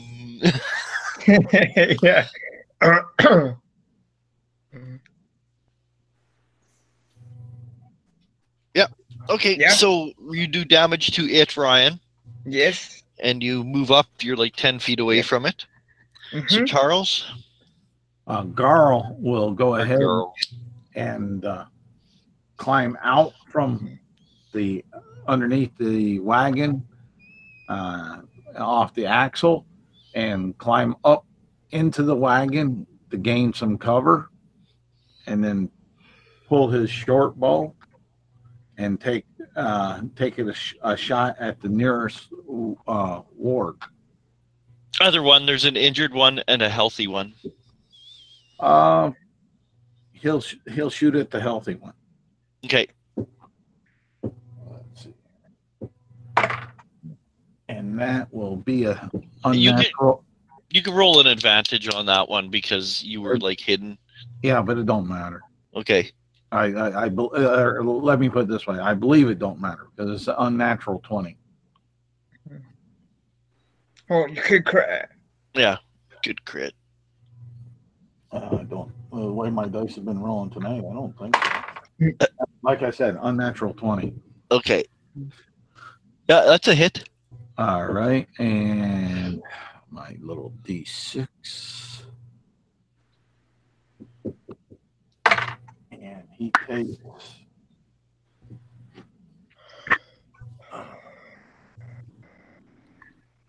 All right, he takes 5 from piercing, plus 2 from my favorite enemy. So 7 points of damage. Okay. That one, it yelps and it jumps, it leaps off the ground as an arrow hits it in its flank. Michael. If you're done, Call Charles? that a shot. Yeah, I'm done. I'm up there. Okay. Covered. Mm. You're in the back of the wagon. Yep. As I'll also attempt to take some cover behind the wagon, I'll pull out my short bow, affix an arrow to it, and launch it at the same wolf that Carl just shot at. Okay. Dope. And there went my D20. No! Alright, I've got it again. And this time, a total of 11. I didn't hear what you said. A total of what? 11. Oh, missed. I was just getting warmed up. Well, you kind of hit, but gets tangled up in its fur. It'll be feeling it in the morning. I'm sure it will. Perhaps I just need another drink. Oh, if you're drunk, it's disadvantage.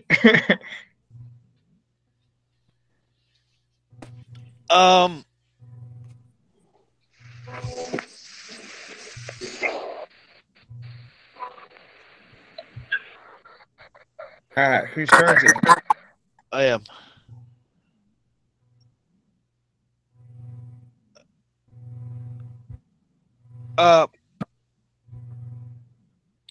The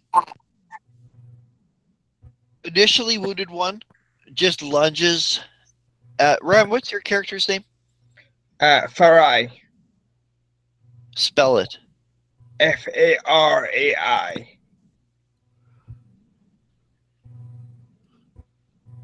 Farai. Yes. One lunges at you, Yep. and it rolls a dirty 20. And it's The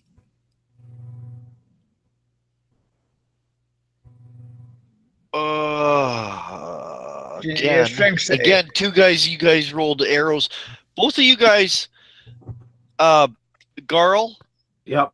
And the satyr, satyr. You guys both rolled just a die 20. Let's see, because it could go to either one. Both you guys were shooting with arrows. 16. Low's bad. What'd you roll, Michael? Me. That'd be me. I got the 9. Okay. It runs around the wagon. I'll still give you half cover for this first one because it snaps at you. You still got the wagon interceding. One of them hit me though. How much damage? Hold on.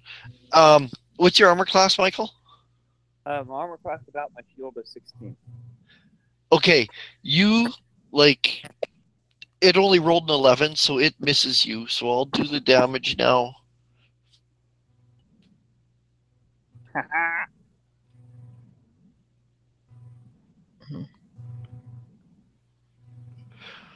Ooh. They do good damage for first Yeah. visitors. They do good damage. They certainly do. They do. Ryan, you have to make me a strength save. DC Yep. of 13. 13. That is 18. Okay, you are not prone, Not prone, yeah. but you take 10 points of damage. And I'm unconscious. Then you're prone. Oh, then you're prone. Wow. Yeah, that's big damage. That's average damage for him. I think, I think they're 2d6 plus something. That would be like, 2d6 plus 3. Yeah. All Okay, right. and that's it. They're done. I begin dying. you know, it's the aircraft. Top of the round. Yeah, top of the round. Rock. How far away are they from each other? Pretty decent. A little bit farther now. I'd say about 30 feet because the one had to move to go attack those. Michael's character. Okay. And which one knocked down Ryan? The first one, the most injured one. Okay. I will straight up like boot stomp it from the sky with my talons. Okay. Would my savage still be up?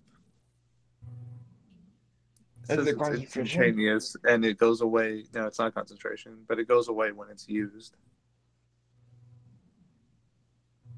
You did use it, right? I just activated it. Yeah, And then I used the whip. I'll just do a normal attack. Yeah, I haven't read that cantrip enough yet. I'll research it.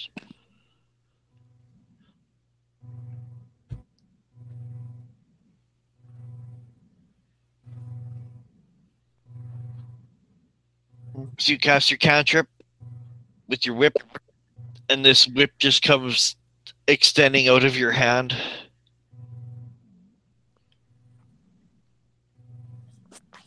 Covered in thorns.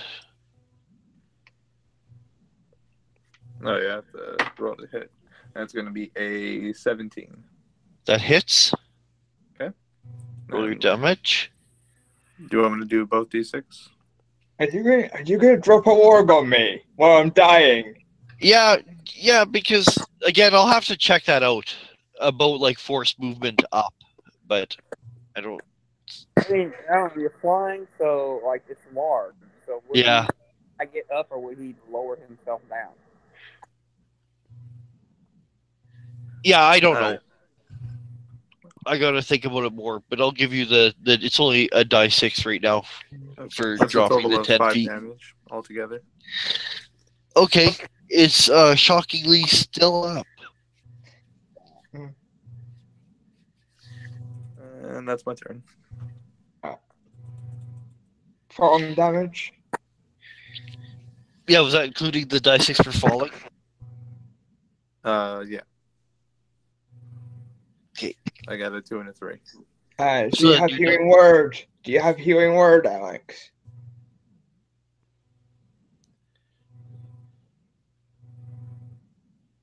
I will.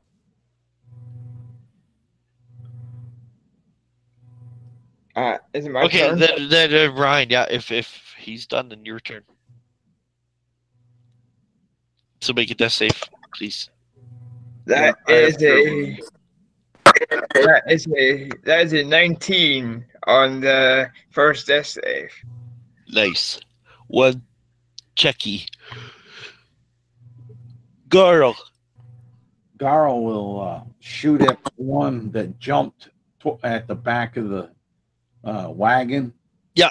At my drunk compadre. Yeah. I'm not drunk. And that will be a 13. That hits. And let's see here. Come here, D. Come on, D6. Do me some good. Oh, man. That's another 7 points of damage. Okay. I'm going to use a different D6. That rolled another 2. You hit it, and it like, but it's still alive. But you did indeed hit it right in the flank, make it jump and yelp. Awesome. Anything else? Uh, no, he's focused on that ward and trying to save his drunk companion. Alrighty. Oh. Just because I'm drinking doesn't mean I've been drunk. Wise words from the cleric of Bacchus. And Satyr, your go. Alright. Well, no, I got this giant beast up laughing on me, so I'm going to immediately drop my bow onto the ground, draw my short sword, and stick it into his lower rib cage with a total of 18 to hit the thing. 18 hits. Yeah. I'm sorry, 17.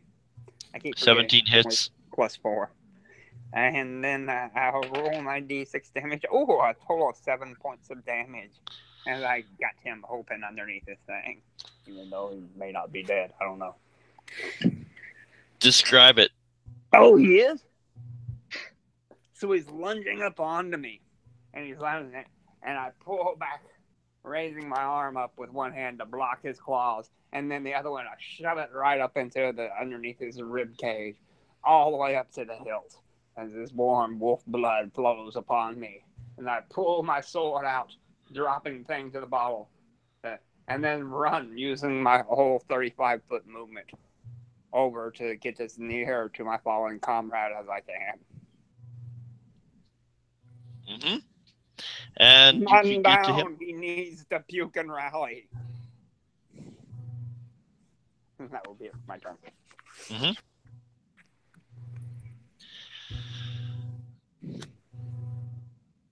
So there's the one. The bigger of the two. Did run near him. The other guy's flying. Yeah. By the way, did we ever get a rest? Do I have any spells back? Yeah. I said that was like the previous day, so you guys were all like full rested. Yeah. All right, so I got my spells. Cool.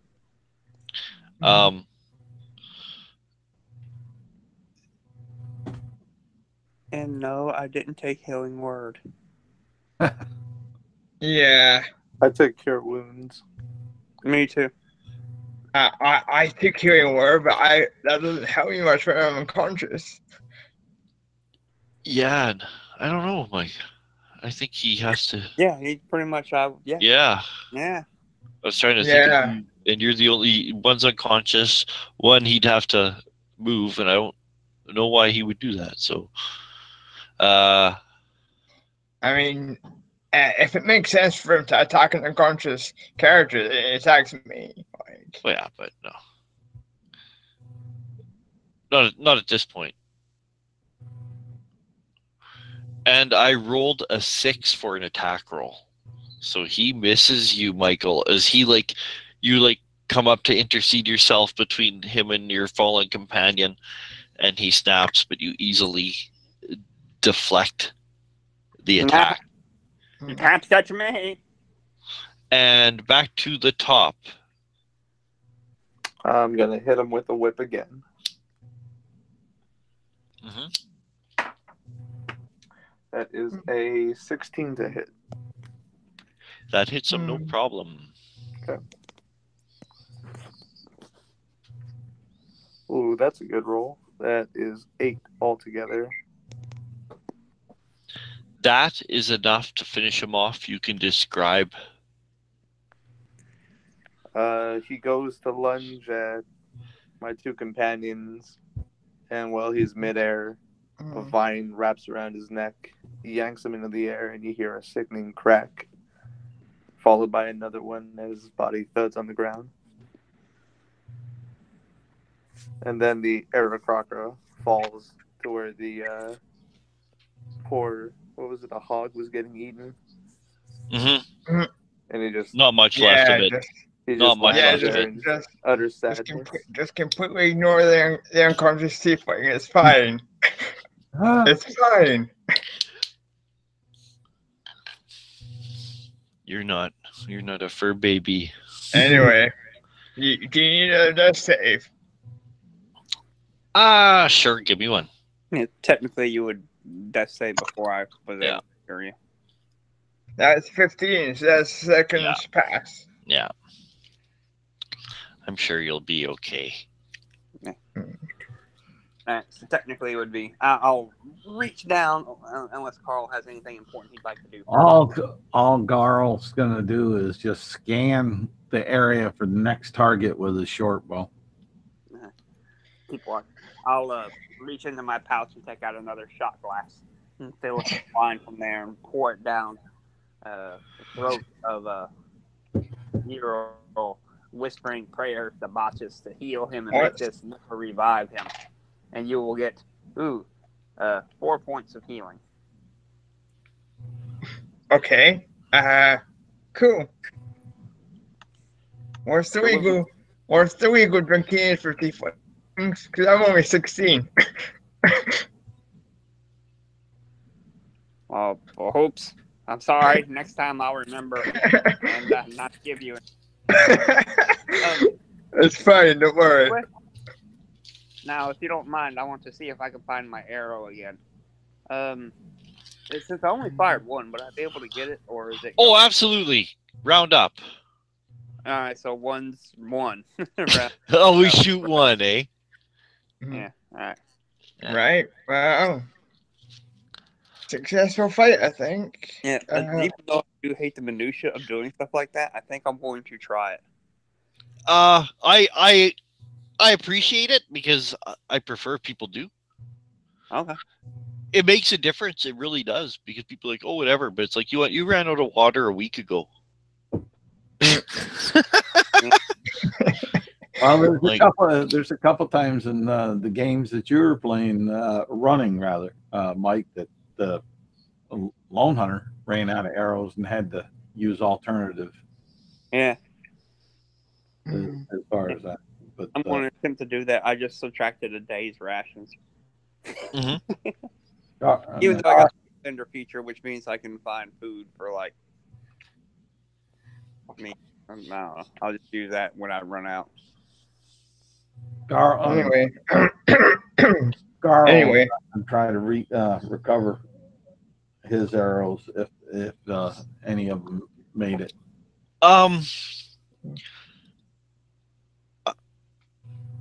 Eventually, someone would see because Araka is flying around.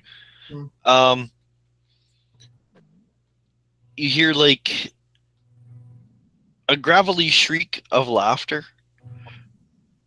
from like one of the gardens, a ways over, but with just his bell, clang, clang, clang, clang, clang, clang. Perhaps we should make our way to the tower. Apparently, somebody is still alive there, ringing the bell.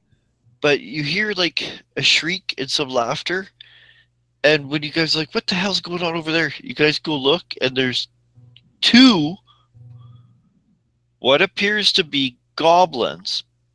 And I say what appears to be goblins because they're like in a big garden, like it's almost a field, right? But there's like stalks of corn and stuff like that, and there's pumpkins, and they actually have pumpkins on their heads, are bent over at the waists, and charging at one another. Okay, I'm not even gonna fight this. I'm just gonna watch. This is weird. This isn't a goblin village, right? Mm-hmm. Nope. How far away? I guess it tangle on them. Oh, wait, what happened? Entangle's a massive area, right? We don't want to fill that up. Well, you guys wouldn't be in it. He's not gonna be dumb, All but right. it's a perfect place for it, Druid. The garden, just all the pumpkin vines and stuff, just totally like as they're bent over, running towards one another. Suddenly, the vines just grasp them, and they both face plant into the dirt, and the vines just grow and overwhelm and entangle and wrap them up. And How you can hear the muffled like grunts and grunts and yells of frustration as they're like, "What the hell?" And Goblin, right? Yeah. How far? Iron Street Goblin. How far away are they from us? At least to the center of the entanglement spell, so like I don't know, 30 feet. Oh, I have a range of 90. Oh, there you go, 90 feet. Yeah, that's more like it. Exactly. So like 50 feet. They're like 50 feet away, at least. That's why you guys didn't notice them at first, because you guys are like on the courtyard, like the center town square, and this is like one of the yards behind, like the row houses behind, and there's a yard behind. Like it's not. You guys aren't immediately adjacent. You guys just heard their shrieks of laughter and stuff like that, but they didn't notice you with the clanging of the bell and the pumpkins on their heads. And Is the bell still clanging?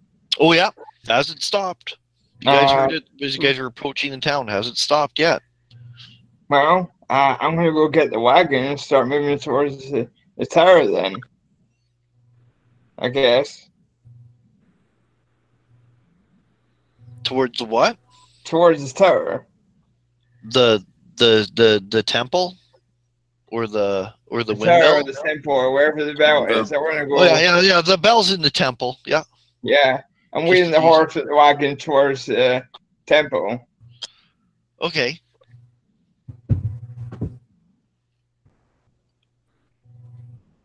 So if I'm gonna anyone's grab still the, on the wagon, they're coming with me. I'm gonna grab the rope that I got from Gnarl, and I'm gonna tie up the goblins because my spell only has a 1-minute concentration. Yeah.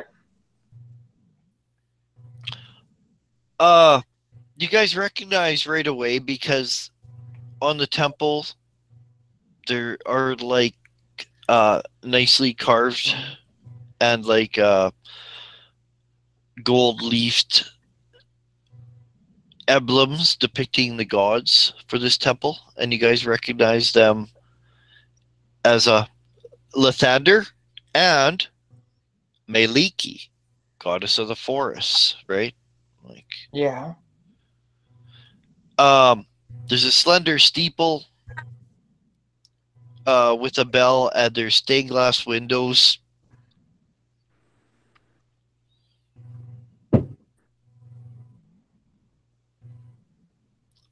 The front door's wide open. Okay. Wide open. No light. No like from flames from being No. burned. Or This is definitely not a good sign. Yeah. There are goblins and wargs running around this town, and the door is open, meaning they're not keeping anybody out anymore. I thought temples were always there to welcome. Yeah, but not goblins and wargs. Here, Mr. Carl, if you wouldn't mind, allow me Well- to put the blessing of Bacchus on you, so that your presence may be dimmed from the eyes of prying people, thus giving you advantage on stealth check. Just looking in, it's just looks like a church. Big room with like simple wooden bench pews, Wow, someone's ringing that bell. a pulpit at the Do I end. see? And like do I see said, any candles? there would be not lit, but there's candles somewhere. They're not lit, but there would be. Okay, I use my druid craft to light the candles. Okay, yeah, you could go over near the pulpit. There's like a wooden box with like a course, like, depicting like, it has carvings with depictions of like, woodland creatures and a glade and a unicorn. A lot of unicorn emblem, like signs, and a lot of sunrises for iconography.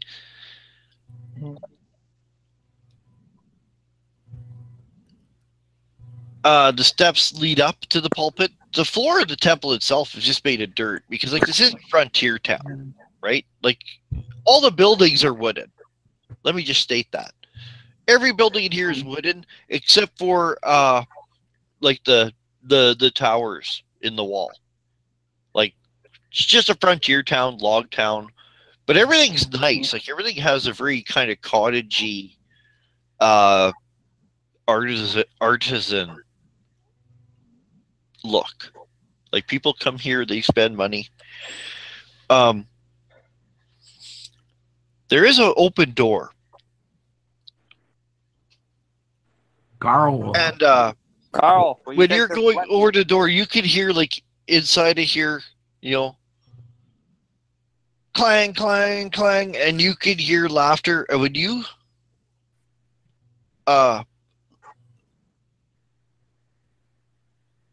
wait,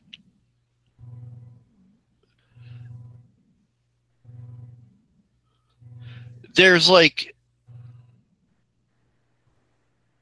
a bed in there, a little table. It looks like a personal quarters. Like, there's like, you know, like a personal chest, stuff like that. But personal belongings are all over. All over.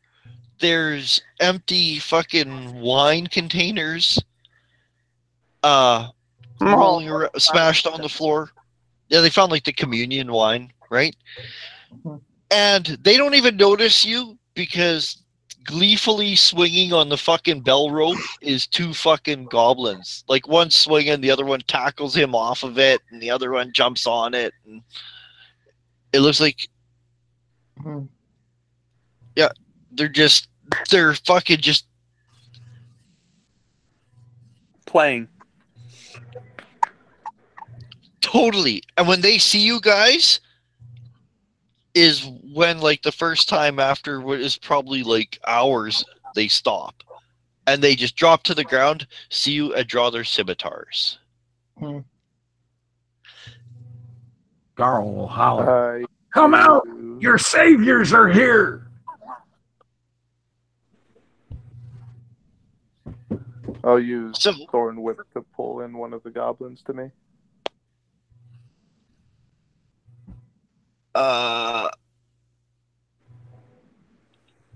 so that's it. Initiative. It would be. Really?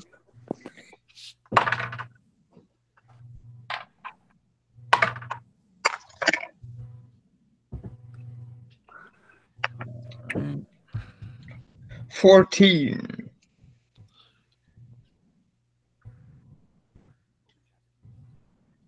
I'm really not used to having such a board like so okay. Okay. I got a 15. 3. Okay. Oh, what? I got a 15. What did you guys get? 14. 14. Carl got a 15. Okay. I'll allow you to go before them. Who else? Alex, Michael. I got a 3. Okay. A what? 13. Okay. So it'll go Garl, Goblins. Michael Garo. Yeah, Ryan, Michael, and then Alexander. So go Garl. Carl will move to behind the pew and holler, come out, and we may spare your slimy life. And he'll say that in Undercommon. Okay.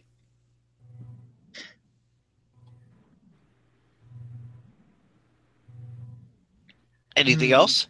No, that's it. He'll Get to take a ready to action or something? well, yeah, he'll have his bow down and like that, but really he's looking to see if they'll capitulate or not.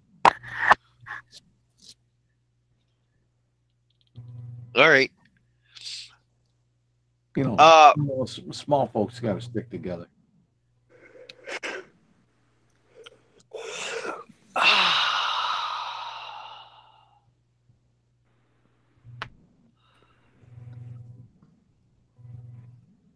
who is in the temple?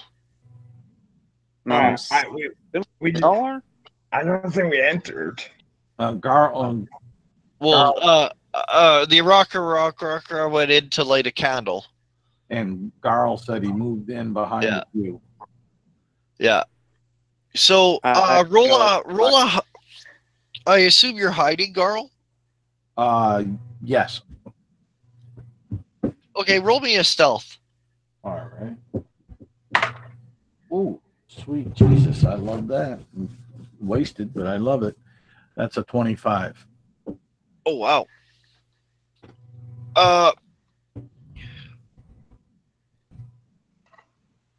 One of the goblins is going to go towards the Arakara, who is up at the pulpit. And the other one is going to go towards the open door. oh, fuck no. And, huh? No, nothing. Continue. Can I thorn whip him now so he can't get to the door? They go first. Yeah, they got to go first. But that's why we started initiative. Okay. What? No, they just dropped off. They just stopped swinging. What? Charles went, so it's their turn. One of them goes to the door. The other one is going to come out and, threatening towards the Arakara at the pulpit with his scimitar. But that's like all their moves. So they're done. Now it's was it Michael or Ryan? It was Ryan. Yeah. One comes to the door, to the open door to the temple. Well, Farah's Warren needs to use her warhammer. She finds an ironic pleasure in trying to kill them with a bell, so she gets totally dead on one of them. Okay. I gotta make a wisdom, eh? They've not been damaged, so it would be a DA, right? So let's see. Roll wisdom.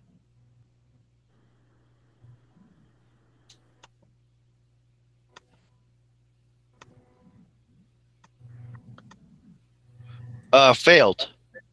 All right. The goblin takes 4 damage as a bell hurts him. 4 points? Yep. Okay. You hear this bong and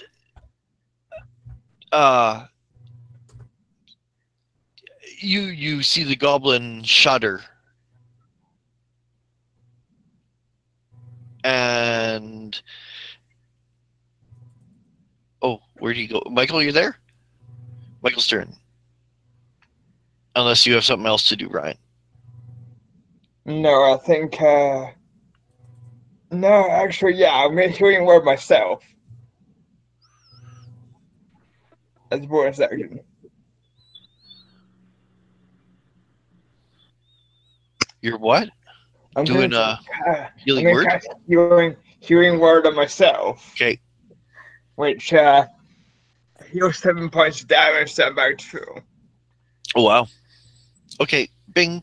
And Michael, this goblin comes right to the door. He gets told the Dead. Dead He's or still whatever. alive. It's your go.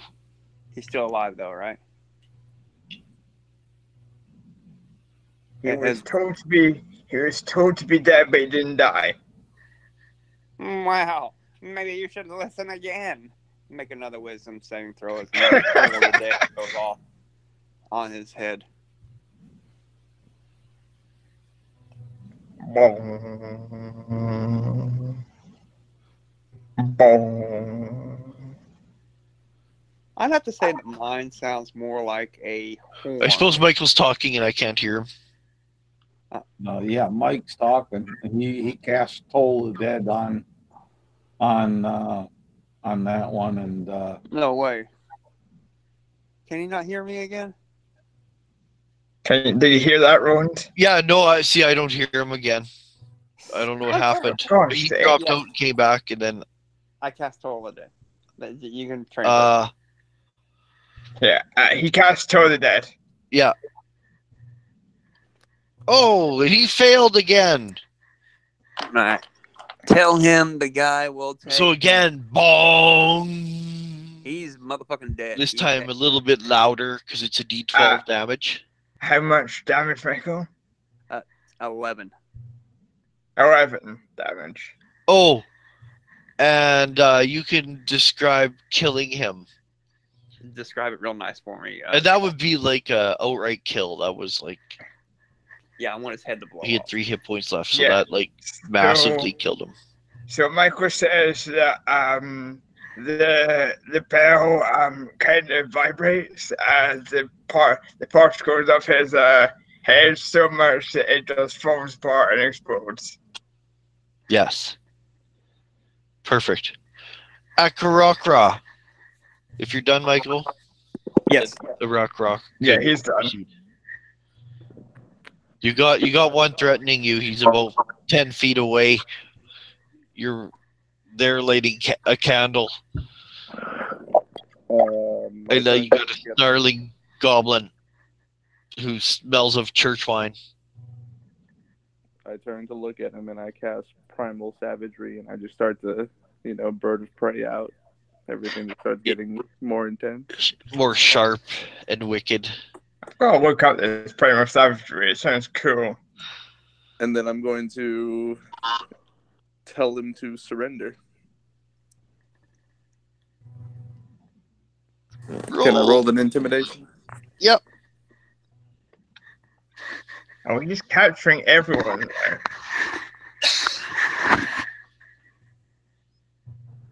That's going to be a 15.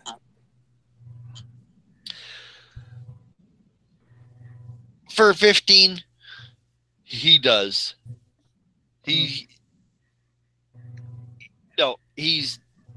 Things are going south very quickly. He will drop his scimitar, drop to his knees, and he starts like saying something repetitive in goblin tongue. Do you speak common?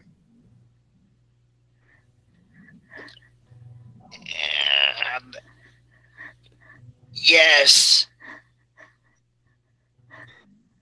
but infrequently. And Ask he him just where is his there. food- He because his dead friend. He was like just having a party moments ago, and I hate to do this, but I'm gonna call it there because that was it. sounds We're done Yeah, sounds good. for today. Sounds good. Oh, yeah? Next time we'll start at 1. We For should sure. have, Duh. should be, I didn't even plan to get this far. I honestly thought, well, I'll get you guys 2 Nightstone, but nah, it actually went pretty quick. We didn't have to do too much organizing to begin with.